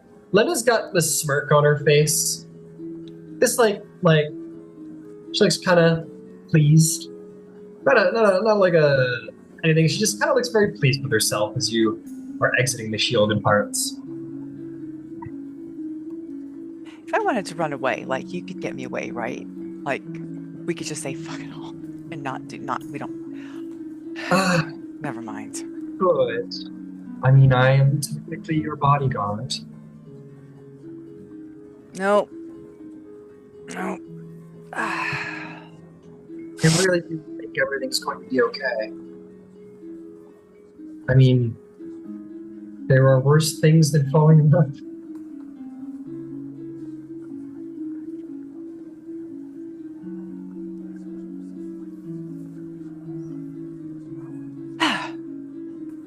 Let's go train. I feel like getting my ass kicked. Okay. she goes with you with the Rowan kind of look on her face, and she'll kick your ass as requested. At your leisure. Oh man, all the fleshborns, they're all going to get married. What about Cross? Cross, what's her plans for the day? I mean, is there anything further as far as like dealing with the 12 I know we talked about like trying to get that force, the place in Thronehold as like our base of operations. Is that sort of on pause until after the guild establishment? There's also the negotiations to do. I don't know when that's planned to go ahead. Yeah, if you would have asked, I would say it's during the negotiations portion would probably be a good time to begin, because the Baroness has been told this plan, and she's very into it. I think she would say that when your negotiation hearing comes, that is certainly the time to bring it. Okay. Yep. Well, I mean, Cross doesn't have much to do in the meantime. Listen, guys, if we're struggling to kind of like, because I know you guys want to go to a tour and meet Liz, and we got the courting season at the end of the month, we got some days going. If we want to go to a bit of a fast forward, we can absolutely do that. It's the 19th now, which means you guys have 9 days till the 28th, which is the day before the courting season, which is when Shielded Hearts would want you made available at the absolute latest. So if you guys want, we can just pop through the days and start traveling along. I have no. If he wants to do that, that's fine. I'm sorry. Your thoughts, Nath? Yeah. I don't like, as far as like Cross personally is concerned, he's more or less here to finalize like negotiations as far as like stuff with the 12 is concerned, and then rather than go through Shielded Hearts for courting season, we'll go to New Siri as summoned by Prince Orgev, which is why I haven't gone to Shielded Hearts with everyone else. Got it. So Fair. I don't want to like if anyone still has other stuff they want to do. I don't want to like stop you from doing that. Just Okay. Yeah. Well, we've got some odd, like we're not in a place where it's like things are happening really densely. So yeah, if we wanted to, and I'll just tell you up front, we'll say that your negotiation hearings will be on the 20th, so tomorrow, the next day. So it's plenty of time to get some stuff done. Okay. And so we'll go through like a progression of time. Yes. I'm sorry. Oh, no, you know what? Sorry, I gotta roll that back. It'll be on the 21st because the 20th of Olaroon is the day of mourning. Oh. And we won't be doing. They don't say anything in the letter, but they just mark it for the 21st, whether there's a reason for that or not. But the day of mourning is on the 20th, so that is tomorrow. I'm going. I'm sorry if Nathan, you have anything else to say? Okay. That's all from me. Okay. Ludwig might get tired of like sitting around in his room writing scratch his codex and like practicing his codex in his personal book. He's going to check in at the Shielded Hearts and see how the update is going. See how his update. And just if they, I'll send a service if. Do you want me to check in? Oh, they will. You can go there and talk to them. It's fine. They would say like they don't really like need you until like the 28th. Like the more time you give them, fantastic. The more prep you give them, fantastic. But they understand you're a busy man. Okay. And just say like if you have personal requests of like personality traits, dispositions, nationality. Like if you want to make any specifications, you can let them know. But they don't like need you till the 25th, till the 25th at the earliest, 28th at the latest. Yeah, I'll probably be in town at the 26th. And the only thing I leave for Lady Volan is, of course, she has to be able to keep a secret. That's obvious, but that'll be all. Okay. So we'll speed things up there a little bit. We'll get to the marriage stuff in a minute, but we got the negotiations to do. So let me ask. Here on the 18th, it's the 19th. Here on the 19th, the day before the day of mourning. Anything you guys want to do? I'll just, because I forgot to say this earlier, send a message to Venom saying like, "Hey, we're out of town. Sorry, I had to leave on short notice. Keep up the hard work. I'll be back." Okay. Is this? It's just Civis. Okay. Hit me that. Or to Lady Inara or something, but to tell Venom. But okay. Sorry, had to leave on short notice. We'll be back soon. Keep up the hard work. From Ludwig. They'll give you from Ludwig for free. You're okay. For free. 16. It's a silver word, I believe. Two silver word. So that will be 3 gold, 2 silver. 3 gold, 2 silver, and that message can be sent to young Venom. Okay. All right. Sweet. There's no response. But message received. Anything else? I might. Oh, sorry. Go ahead, Rowan. Yes. Rowan was also while she was out and about, gonna send a message, a short message, but via sending. Okay. to Liz. Assassins got Zali. Be vigilant. That's all. Okay, 1 gold. I'll pay it. Anybody else? I have a letter I want to send to Prince Orga, but I haven't quite finished writing it yet. But it would be like, Yeah, no worries. through official channels, yeah. It'll take time to get there, so yeah. We can say you sent it today. No problem. I've got the criterion that I'm dropping off at the Shielded Heart, and I sent it to you via Facebook.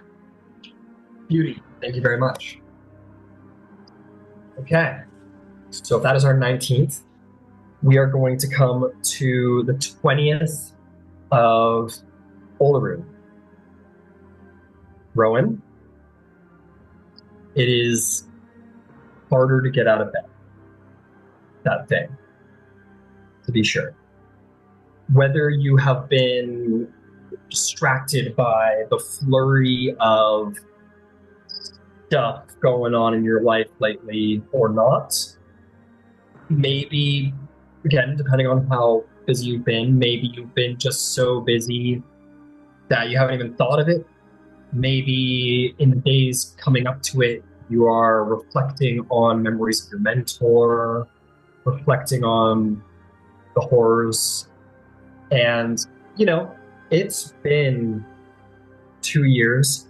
And when it comes to grief, there is something about that first year that is very difficult. Almost like you're reliving the timeline. And here we fall ourselves on to, this is going to be the 4th anniversary, if I'm not mistaken. Yeah, the 4th anniversary of the Holocaust of Syria, excuse me. And you struggle to get out of bed. Maybe it's because you know that Korth is close enough to the border that just on the horizon you can see that gray mist. Maybe it's just the weight of what happened. And it's up to you if you push past that weight, if that weight is little, bearable, if that weight is unbearable, if it's something you've learned to lift. How's Rowan?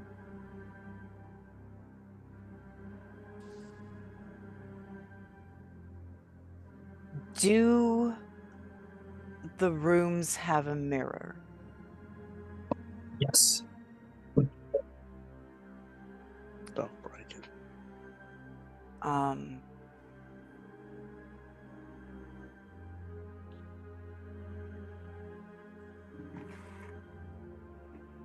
I think she would get up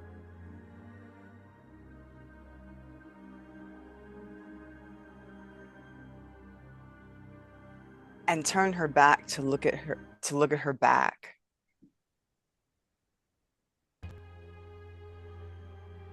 And the whip scars and the dragon tattoo and the mark of making and how it, like the whip scars run kind of more across the small of her back, and the tattoo runs around all the way around her rib cage where the inks were either used with a needle or with a blade to put into her skin. And there's the mark of making over her chest, and then this new mark that's coming over. It's like 4 years ago, her own body started to change. And it's still changing.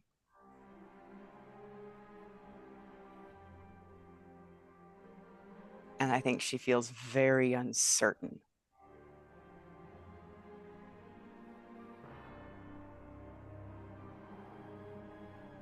I'm going to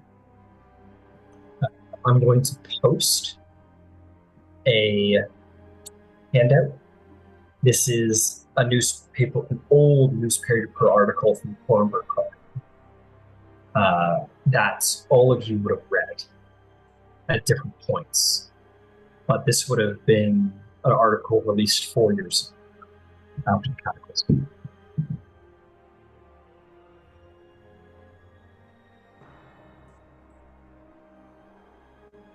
This was released released 4 years today.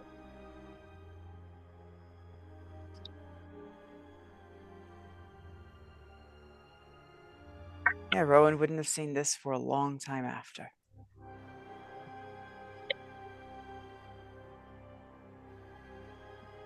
I would even say it at all. I mean, you like this might be the first time she's ever read it, all things considered.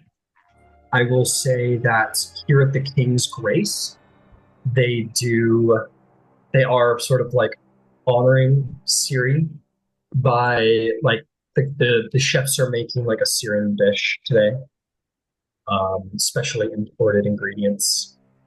There are certain photos hung, or excuse me, paintings hung, and maybe this article is sort of left out as like a war memento of a reminder of the event. A little off to the side, not like up in everyone's face, just in case it's not for anybody. But they probably would have said like, we have a small gallery here in the inn dedicated to Ciri today. It's sort of out of the way so as to be tasteful and not be like, oh, you had a trauma, here it is in your fucking face. If you want to go see it, it's okay. And if you were to go look around, you would see landscapes of Syrian countryside. You would see images, portraitures of Syrian fashion, maybe even some war portraits that are done describing sort of like the battle within Syria, showing the war-forged armies battling against the myth of Syria or Karnak. And this news article would be sort of in a glass pane as well.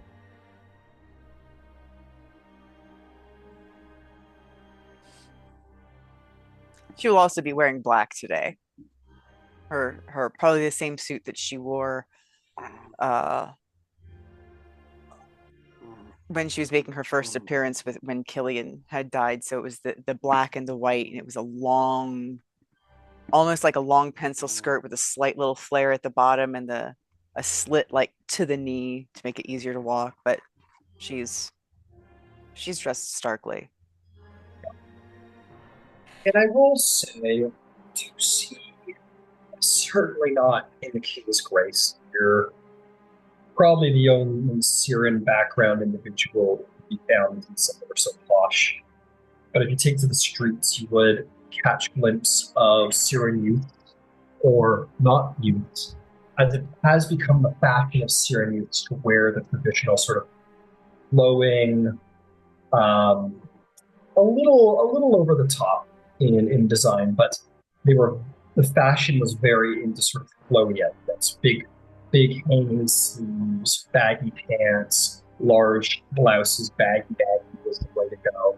And you do see a number of people out and about wearing this style of dress in black, as it is the tradition of the youth of Syrians to wear the fashions of their homeland in black. This home that they never got to know, or will never get to know truly as it is. There's a couple people out mourning as well. I notice you as well. And there's no traditions around the day of mourning. It's such a recent horrific event. Everyone celebrates in their own way, depending on where you are. Very Karnathi, there is sort of a bleak silence to it, where people quietly acknowledge what had happened. Very odd, very, very odd, Rowan, to be in this nation of Karnath. I mean, there's other nations, but to be in an enemy nation of Syria. They fought Syria's borders for 100 years here in Karnath. And an untold number of youths of your homeland died to Karnath blades too. You can explain.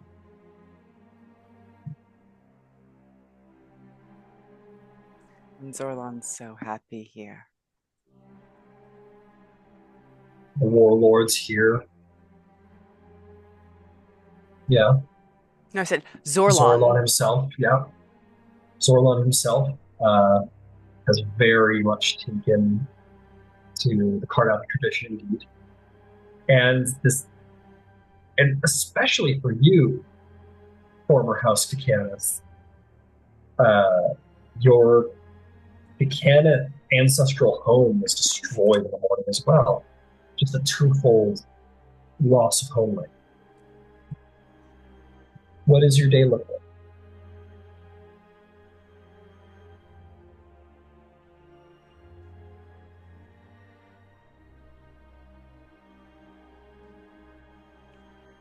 She's going to stay in her room and read Mordok's journal. She's should have brought fucking Mr. Shadow. She's got no desire to socialize. Meals are left at your door by Lena. Meals are left at your door by Lena. There's a polite knock, and if there's no answer, they're left at your door.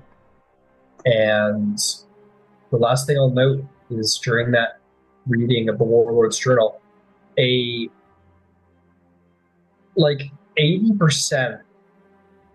more of the journal was wrote during the last one.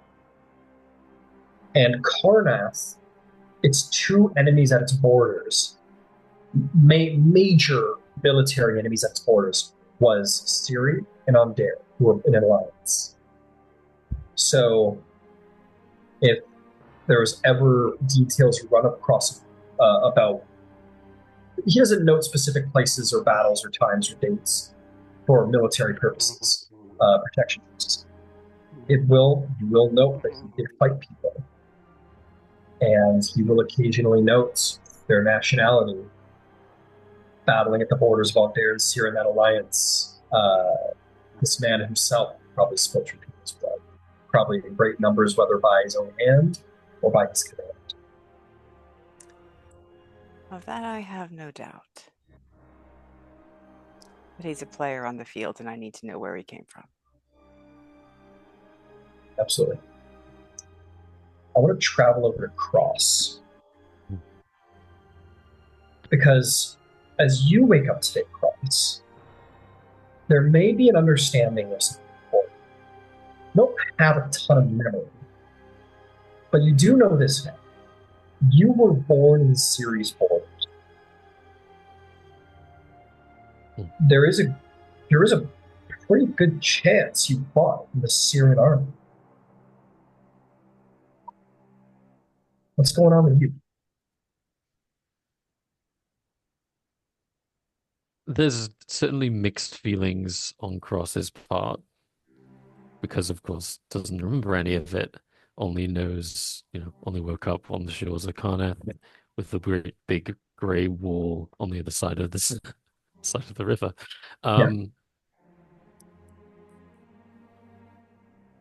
Cross finds the whole event, because of Karnath, to be quite a hollow performance. He perceives it as an insincere attempt to disguise what, because the truth is that Karnath and Sea were enemies, and were he and Karnath choose, the destruction of a nation is an untold level of destruction that's horrific. They're your enemies, and on some level, Karnath may very well have been happy to hear that their enemy is just gone overnight.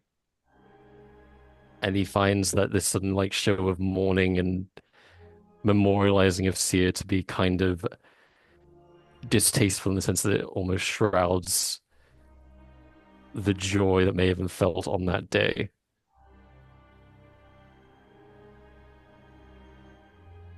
So what does Cross do with his day? He remains in the King's grace. Essentially doesn't really participate in the event. if anything, even if it's a deception, kind of wishes that he was actually in Nicaea, really.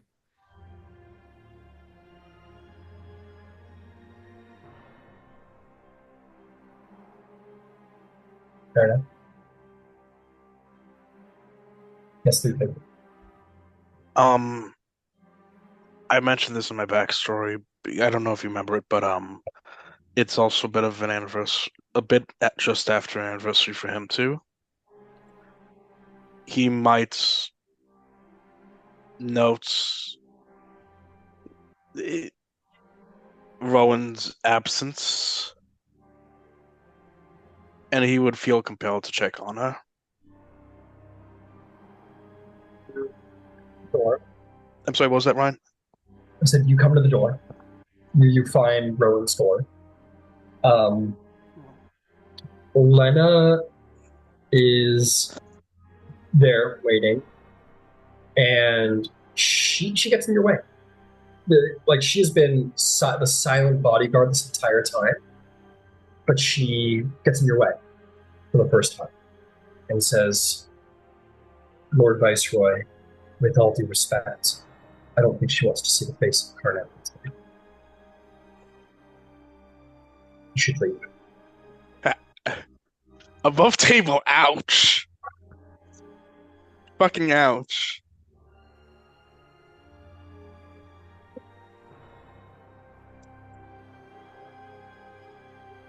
Again, and I just kind of take, and the moment hangs, and I'm also just think for a moment.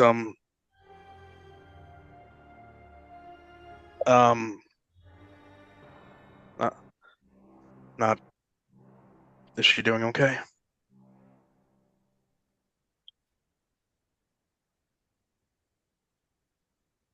If Karnath was wiped away in a genocide 4 years ago today, how would you be?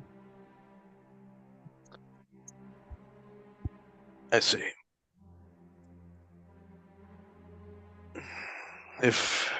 Very well. If I might ask one thing of you, if you could send a message for me. What is it?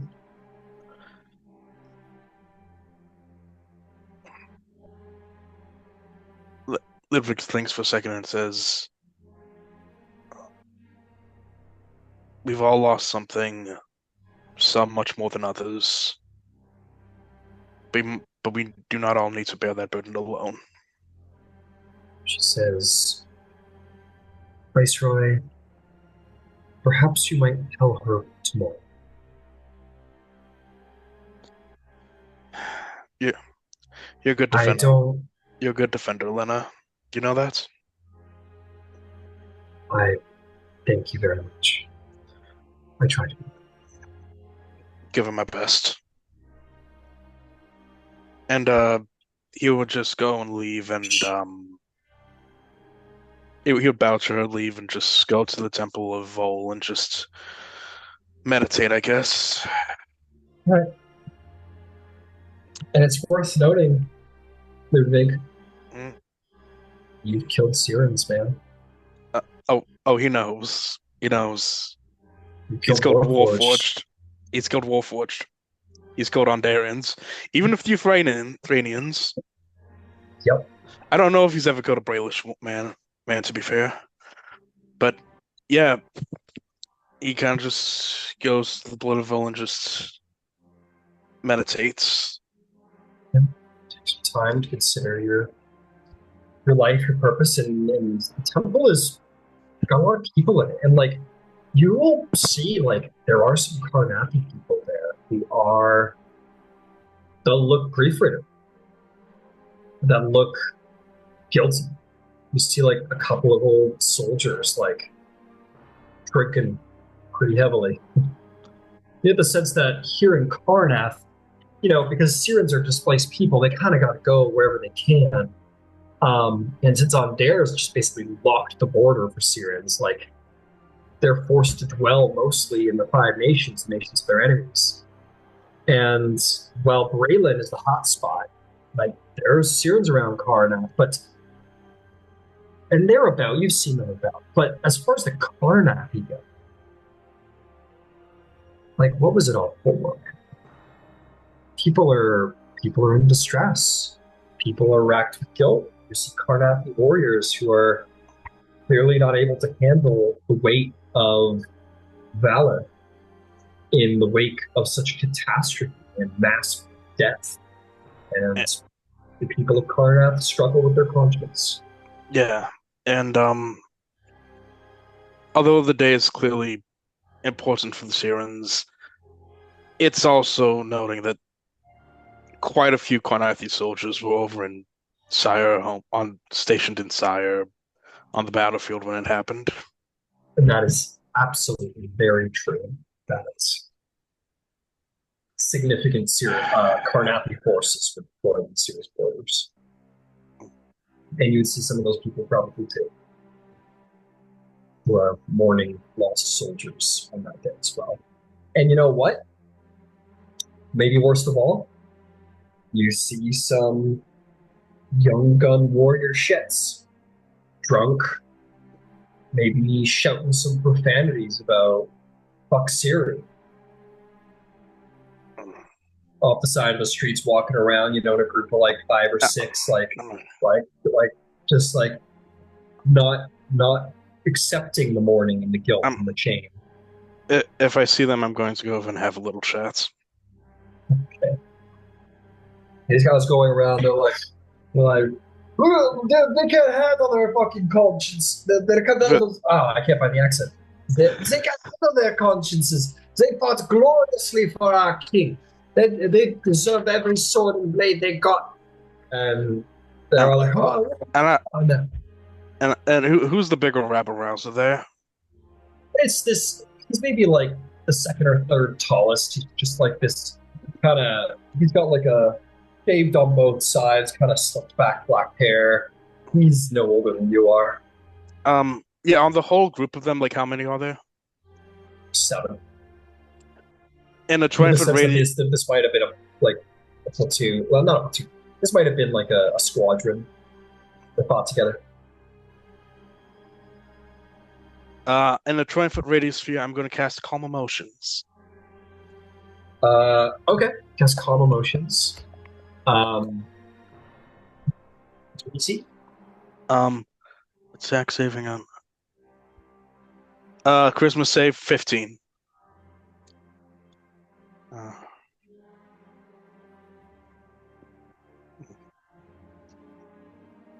You see about half of them kind of like, yeah, and just kind of wander around and like keep up and like kind of nod in affirmation, but they're like high energy kind of goes. But about half of them continue to kind of like, yeah, like fuck these guys, and like fucking like pointing at the veterans with disdain. So to be clear, Ryan, what are they booing about?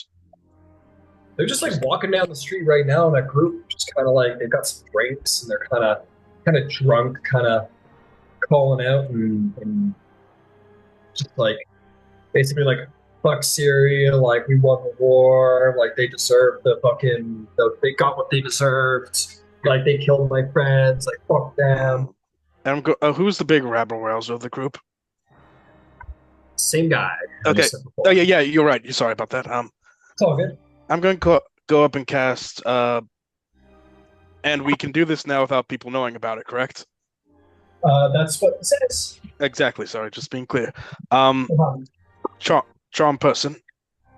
Okay.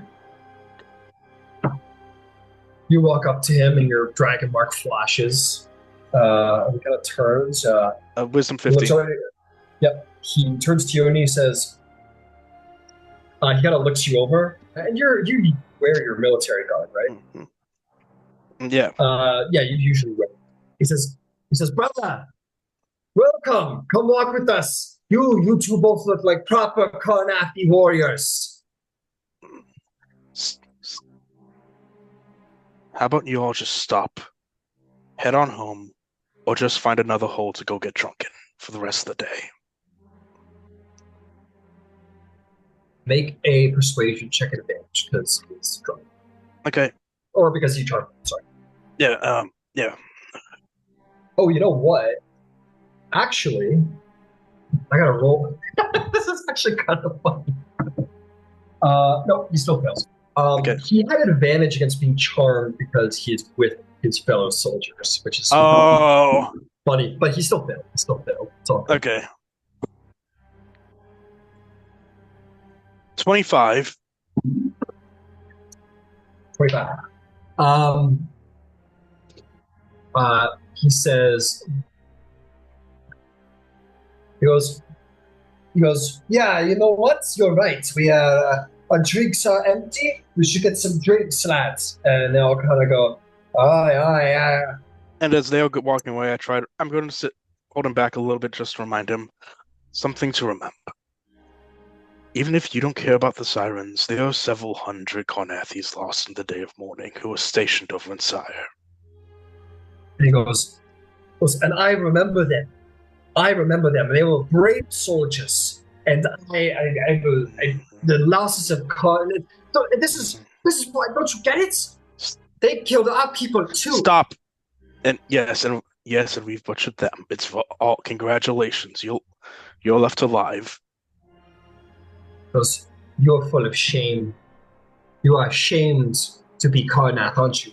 I'm prouder to be Carnathi than any man living in here. Then so why go home. Why do you not celebrate our victory in the war? Because you call this victory? Yeah, literally, this is victory. Our enemy stood at our border for 100 years. There were monsters crawling out of the border into our homelands. You get into a shouting match. He's like, go. I tell him to go. Go get drunk. He's not going to physically harm you because he literally can't, because he's charmed. But like he's got him all riled, man. And your original telling him to go kind of shorts out, and his buddies come back to sort of back him up. And these like 7 dudes are just like yelling at you. They're like, "What kind of God?" Half of them have calm emotions. They died. Absolutely. That's true. There's like 5 of them that are sort of like, come on guys, not worth it. But like the other like 4 guys or 3 guys are like joined up with his buddy, and they're just like, they're shouting at you, and they're like, our enemy is dead. We should celebrate our victory. We fought them 100 years, and we are still standing. It wasn't standing. A victory. Sire lost, but don't think this is a victory. It doesn't feel that way for those lost. And I just walk away. And they're like, yeah, keep running, you coward! And sort of shout after you. And they kind of celebrate that you kind of ran off on them. They turn around to go find some old get drunk, and like you told them to.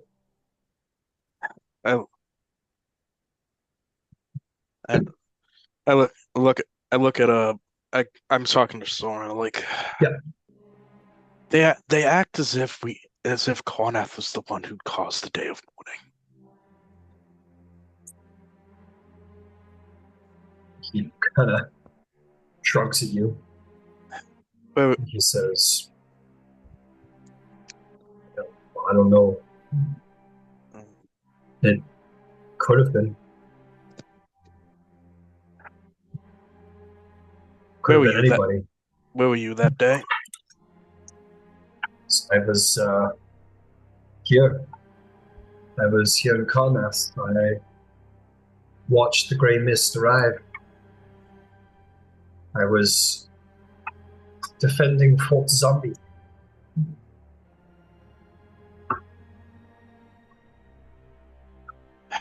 I was returning from... I'll spare you the details, but all you need to know is that absent a certain incident, I would have been in Sire that day.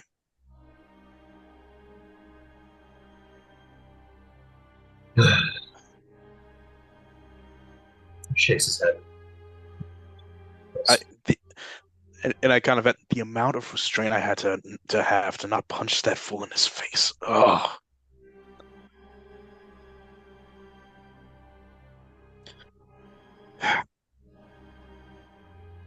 They're stupid shits. What stupid And shit? there's going to be stupid shits everywhere you go. Stupid shits like that is going to get people killed. People are already dead. Doesn't mean more have to die, does it?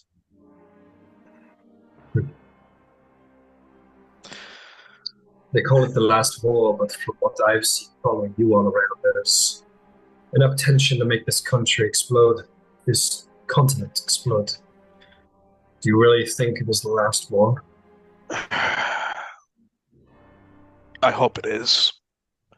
And if not, it is the job of Leora to make sure that a disaster of this scale does not happen again. Well, I'm glad that Leora, or you, Ludwig, feel that is the job of Leora to prevent war and not cause it. I think it will be very tough. I think you have exceptional power at your fingertips. And if your house wanted it, this continent can fall back into war again. But not take much. Not by the sounds of things I've heard from. Do you think, and I despise using this word, do you think fate delivered these marks onto us? Fate. I hate the word. Fate implies that you have a destiny and that there's no avoiding it. I don't believe that. I believe that if you are on the battlefield, you don't have someone watching your back, you're dead.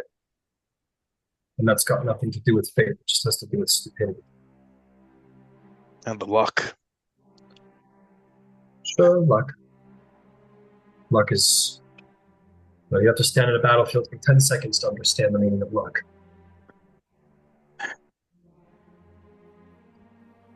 Rondon. I don't think the death is over. That what is over? The death. I think there's a lot of Carnati, I think there's a lot of Corvair that don't believe death is done with us yet.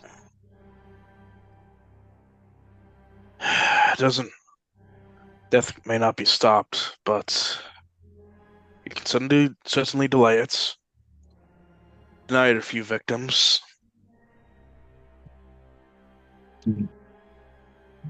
Soren, if I may be honest. By all means. Even if this house lasts 100 years, and if only we save one life in all that time, and fail in every other respect, it would be enough for me. And maybe you weren't meant to leave this house.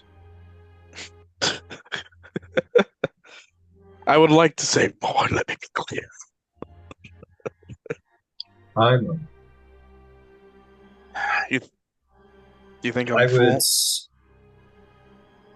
for hoping that... I don't think you're a fool. I think you're an optimist. And Ludwig, he looks at his own mark, which is significant. Like, his mark is more advanced than your mark, as far as the genocide goes. If I could trade the mark of Denise for the mark of Leora, the power to change fates with words, as opposed to... My mark is a mark of violence, or preventing violence, but still violence in its own way. Your mark is one that can prevent it. I'd trade in the heartbeat. I hope you use that power wisely. Do you think I used it wisely there? No. Shits are going to keep being shits. I think you were angry, and you needed to take it out on them. That's okay. That's life. Shits will be shits, but maybe we can quiet them down just a little bit. And what I meant when I asked earlier, do you think I'm a fool? I mean, do you think that I'm a fool to hope that maybe we can prevent another catastrophe like this? I think if there was anyone who had the power to prevent war, catastrophe, it's those with the power of diplomacy.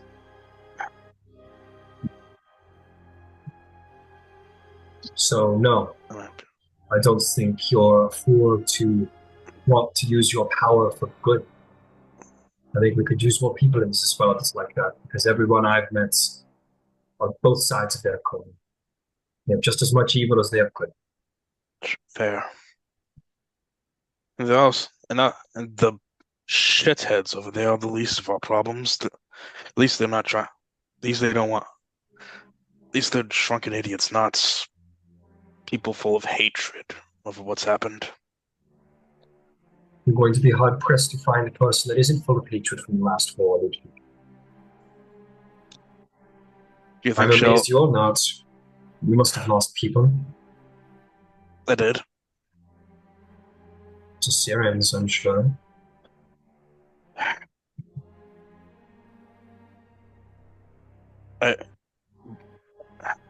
Soren, I was full of hate for so long, it just burned out, and afterwards I didn't care, I didn't feel anything. That mummy, that mummy, the secret we saw, Moro, he's the one who pulled me out of that and opened my eyes. Your seeker seems like a good man. Well, good mummy. Man will do fine. Well, you're going to have to teach people how to let go of their hate, it seems. That'll be difficult. Do you think... It's worth it. Do you think... Not this worth it. Do you think this shell might be one of these people? Don't get me started about the Warforged. They're complicated people. I killed my fair share of Warforged. The Warforged appeared to kill a fair share of House of Youth. It's hard to look him in the face sometimes. Well, I spent my life growing up learning to kill Warforged, and now I'm supposed to just pretend like nothing ever happens between us. I know. Well, Soren, if I can help someone like him, maybe I can help a lot more people. Stupid as it might sound.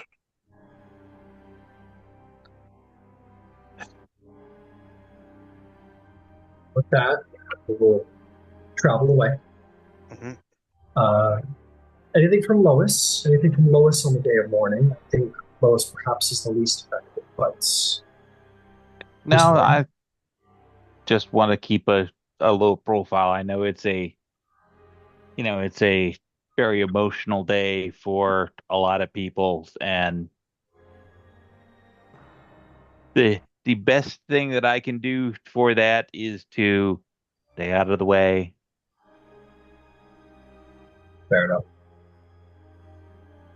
With that, the sun rises and the sun falls. Night comes, and 4 years have passed the day of mourning.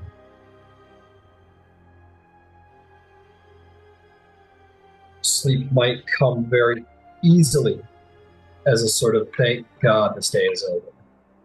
Or maybe it comes very hard as you can't wipe away the memories of the sounds of screams and the sights of mist rolling over the countryside, and then the screams that followed after the morning was all said and done.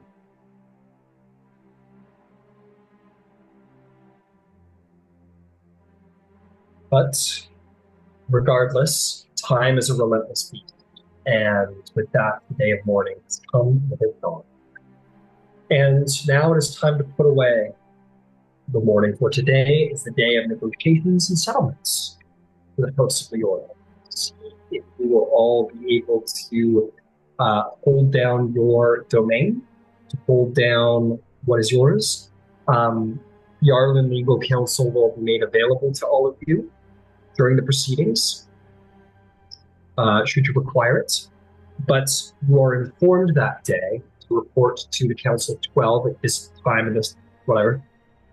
And you're going to be told who the four houses, surprisingly four, houses that are going to wish to be in negotiation regarding regarding where your house begins and their house ends, essentially. Not just four. Wow. If you wish to know which houses stand opposed. Absolutely. Yes. Is this Fjallan telling us? No, you would have received like a letter that would have been addressed to House of the World. Okay. On behalf of 12, the Council of 12. Let's see here. I will find it. Jesus Christ. Where are you?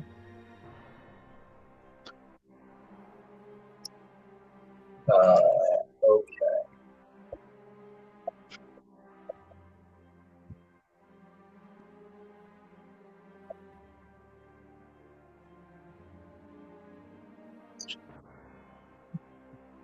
go. Oh shit, it's completely lost track. But I think I know off the top of my head who they were. It was easily House Civis, House Durrani. Oh, Do you want me to list them off? well, no. I'm gonna just try to find it because I want to make sure I'm getting it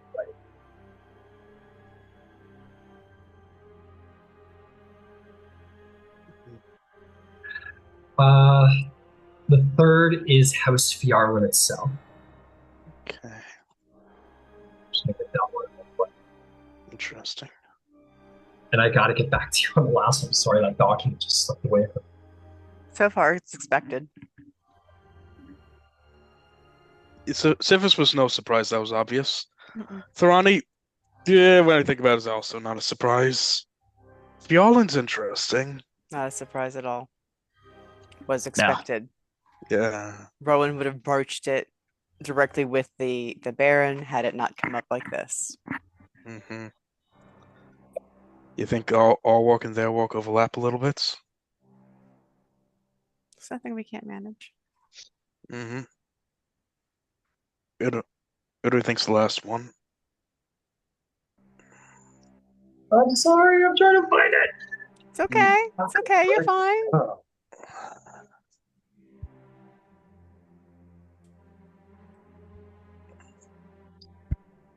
No, I'm just gonna do it this way.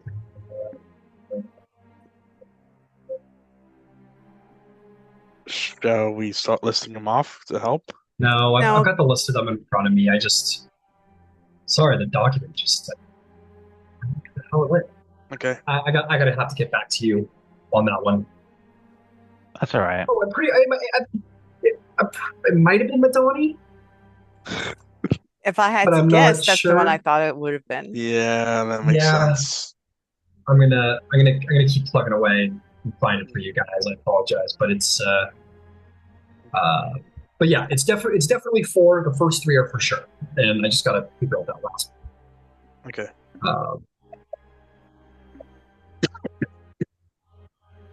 But yeah, and that is where we will. Those three are not surprising at all. Mm-mm.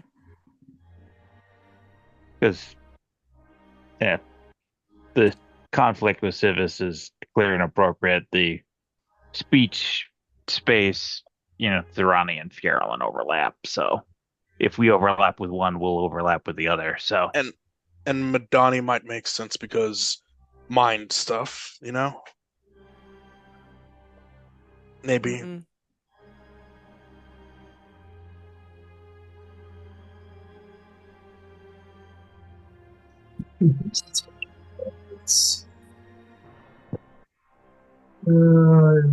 Structure.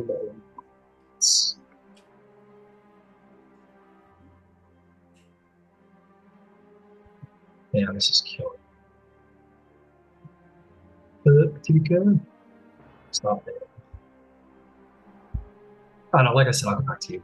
I'll post it when I find it. I don't want to keep you sitting here while I'm going through every document I have because I can't believe it. Just Yeah, you can post. Not to worry. You can post that in the letter later on. Yeah. Yeah. We can be like, there are 4. We know 3 of them. We'll figure out the 4th in a bit. Yeah, I'll have it in a minute. I just Well, being, I wouldn't be the least bit surprised if it's Madani. They're the inquisitives. Having the ability to get people to incriminate themselves is particularly when you got legal shenanigans going on. There's plenty of space for overlap that would be of professional concern.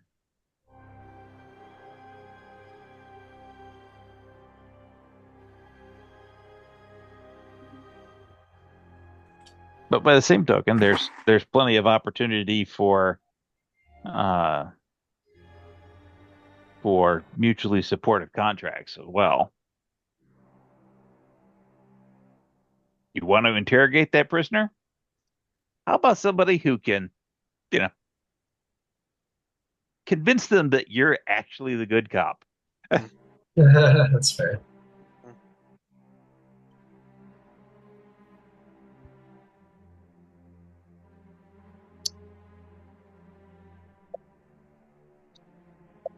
This one fell into a void.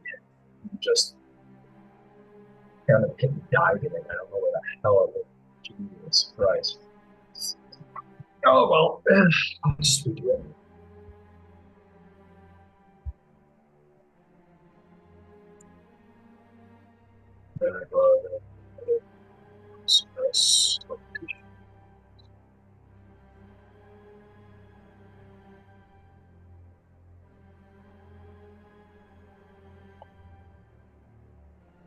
And you're in London next week, right, Nate? Next month. Oh, next month? Okay. Yeah. Oh, July, not June. Yeah. Sorry. Yeah, July.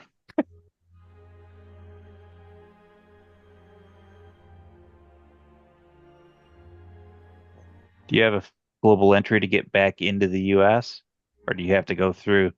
I don't live in the US. Oh, well, that makes things much, much easier. Yeah. I mean, there are people coming from the US to this, but and they have concerns about travel. Having global entry is handy as hell. It's actually if really you take funny. one trip while you've got it, it pays for itself as far as I'm concerned. It's very funny because, like, I think the week after they'd booked the plane ticket over here, they got a letter for jury duty. Oh, jeez. So they had to request a deferral, which meant like verifying that one that had been booked before the letter came through, and that he was meeting real people, which meant asking for all of everyone who's there, like the Airbnb booking, all of our names, and it's just kind of like, wow, truly, what timing, incredible. I got your house for you. It's gonna be 5. Oh, 5. Okay. Orion's gonna be on that too, but Madani is included as well. Interesting. I was not expecting 2 at most. I'll be honest. Yeah. I'm sorry. So you said it's 5? Yeah, 5. It is 5 now. Yeah, it is Piara, Durrani, Civis, Madani, and Orion. Yeah, they're all communications centric. That's fine. I can understand where the concerns are.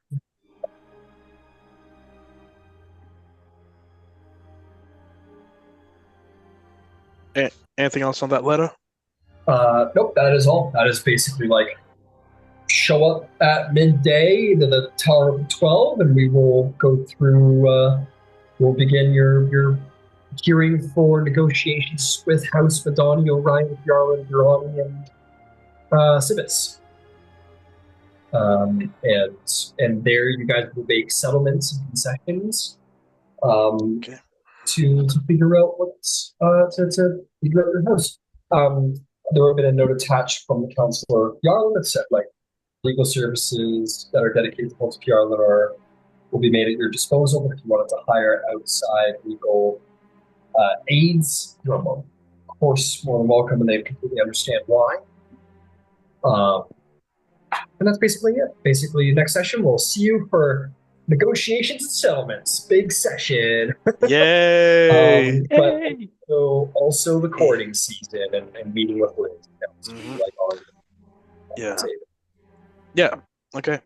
Yeah. Yeah, they're like, I don't know who's going to Atura, but like maybe I could go there too if he wants. There are like a couple other things I want to do on there before I jump into courting season, but yeah. Well, you guys have 8 days before, well, more like 7 days to do whatever you want at most, or you gotta be shielded hearts. Okay.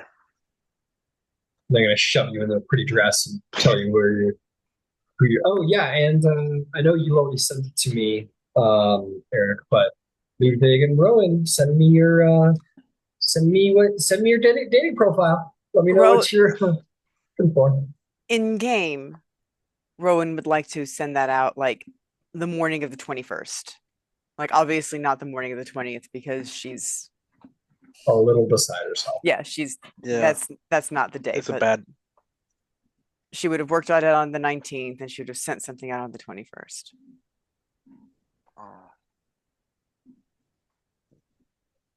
Okay, no problem at all. We'll be done. And then I will send that to you in the next couple of days. I sent a nice impossible list. They deal in the impossible. It's all good. Yeah, I'm so excited for Corner. Keeping in mind that Rowan's is like, on it. and also a woman, right? That one's absolutely not possible. So, they're like, oh, that's cute. No. Yeah. We can try to find you a guy who's like cool with an open marriage. I guess that's like the best they can do for you.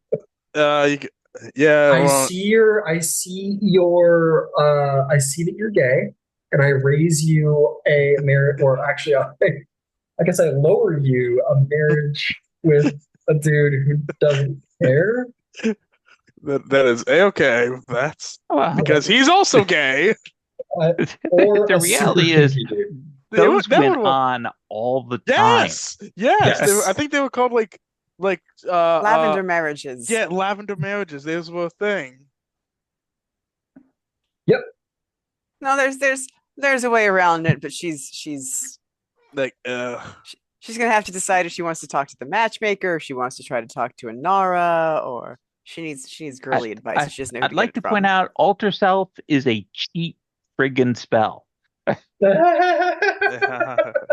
Yeah, but nice little secret stash of spell scrolls for date night.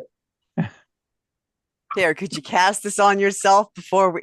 Come on, you ugly bastard! Hey, me? No. Yeah, it's the little blue pill, but it's the little blue scroll. Yeah, dude, that's hilarious. That's so funny. It's a little blue scroll. Here you go. The little blue scroll. Little rainbow scroll, more like it. True. That's very true. But yeah. Is there anything else we want to talk about? Like, Cross, you're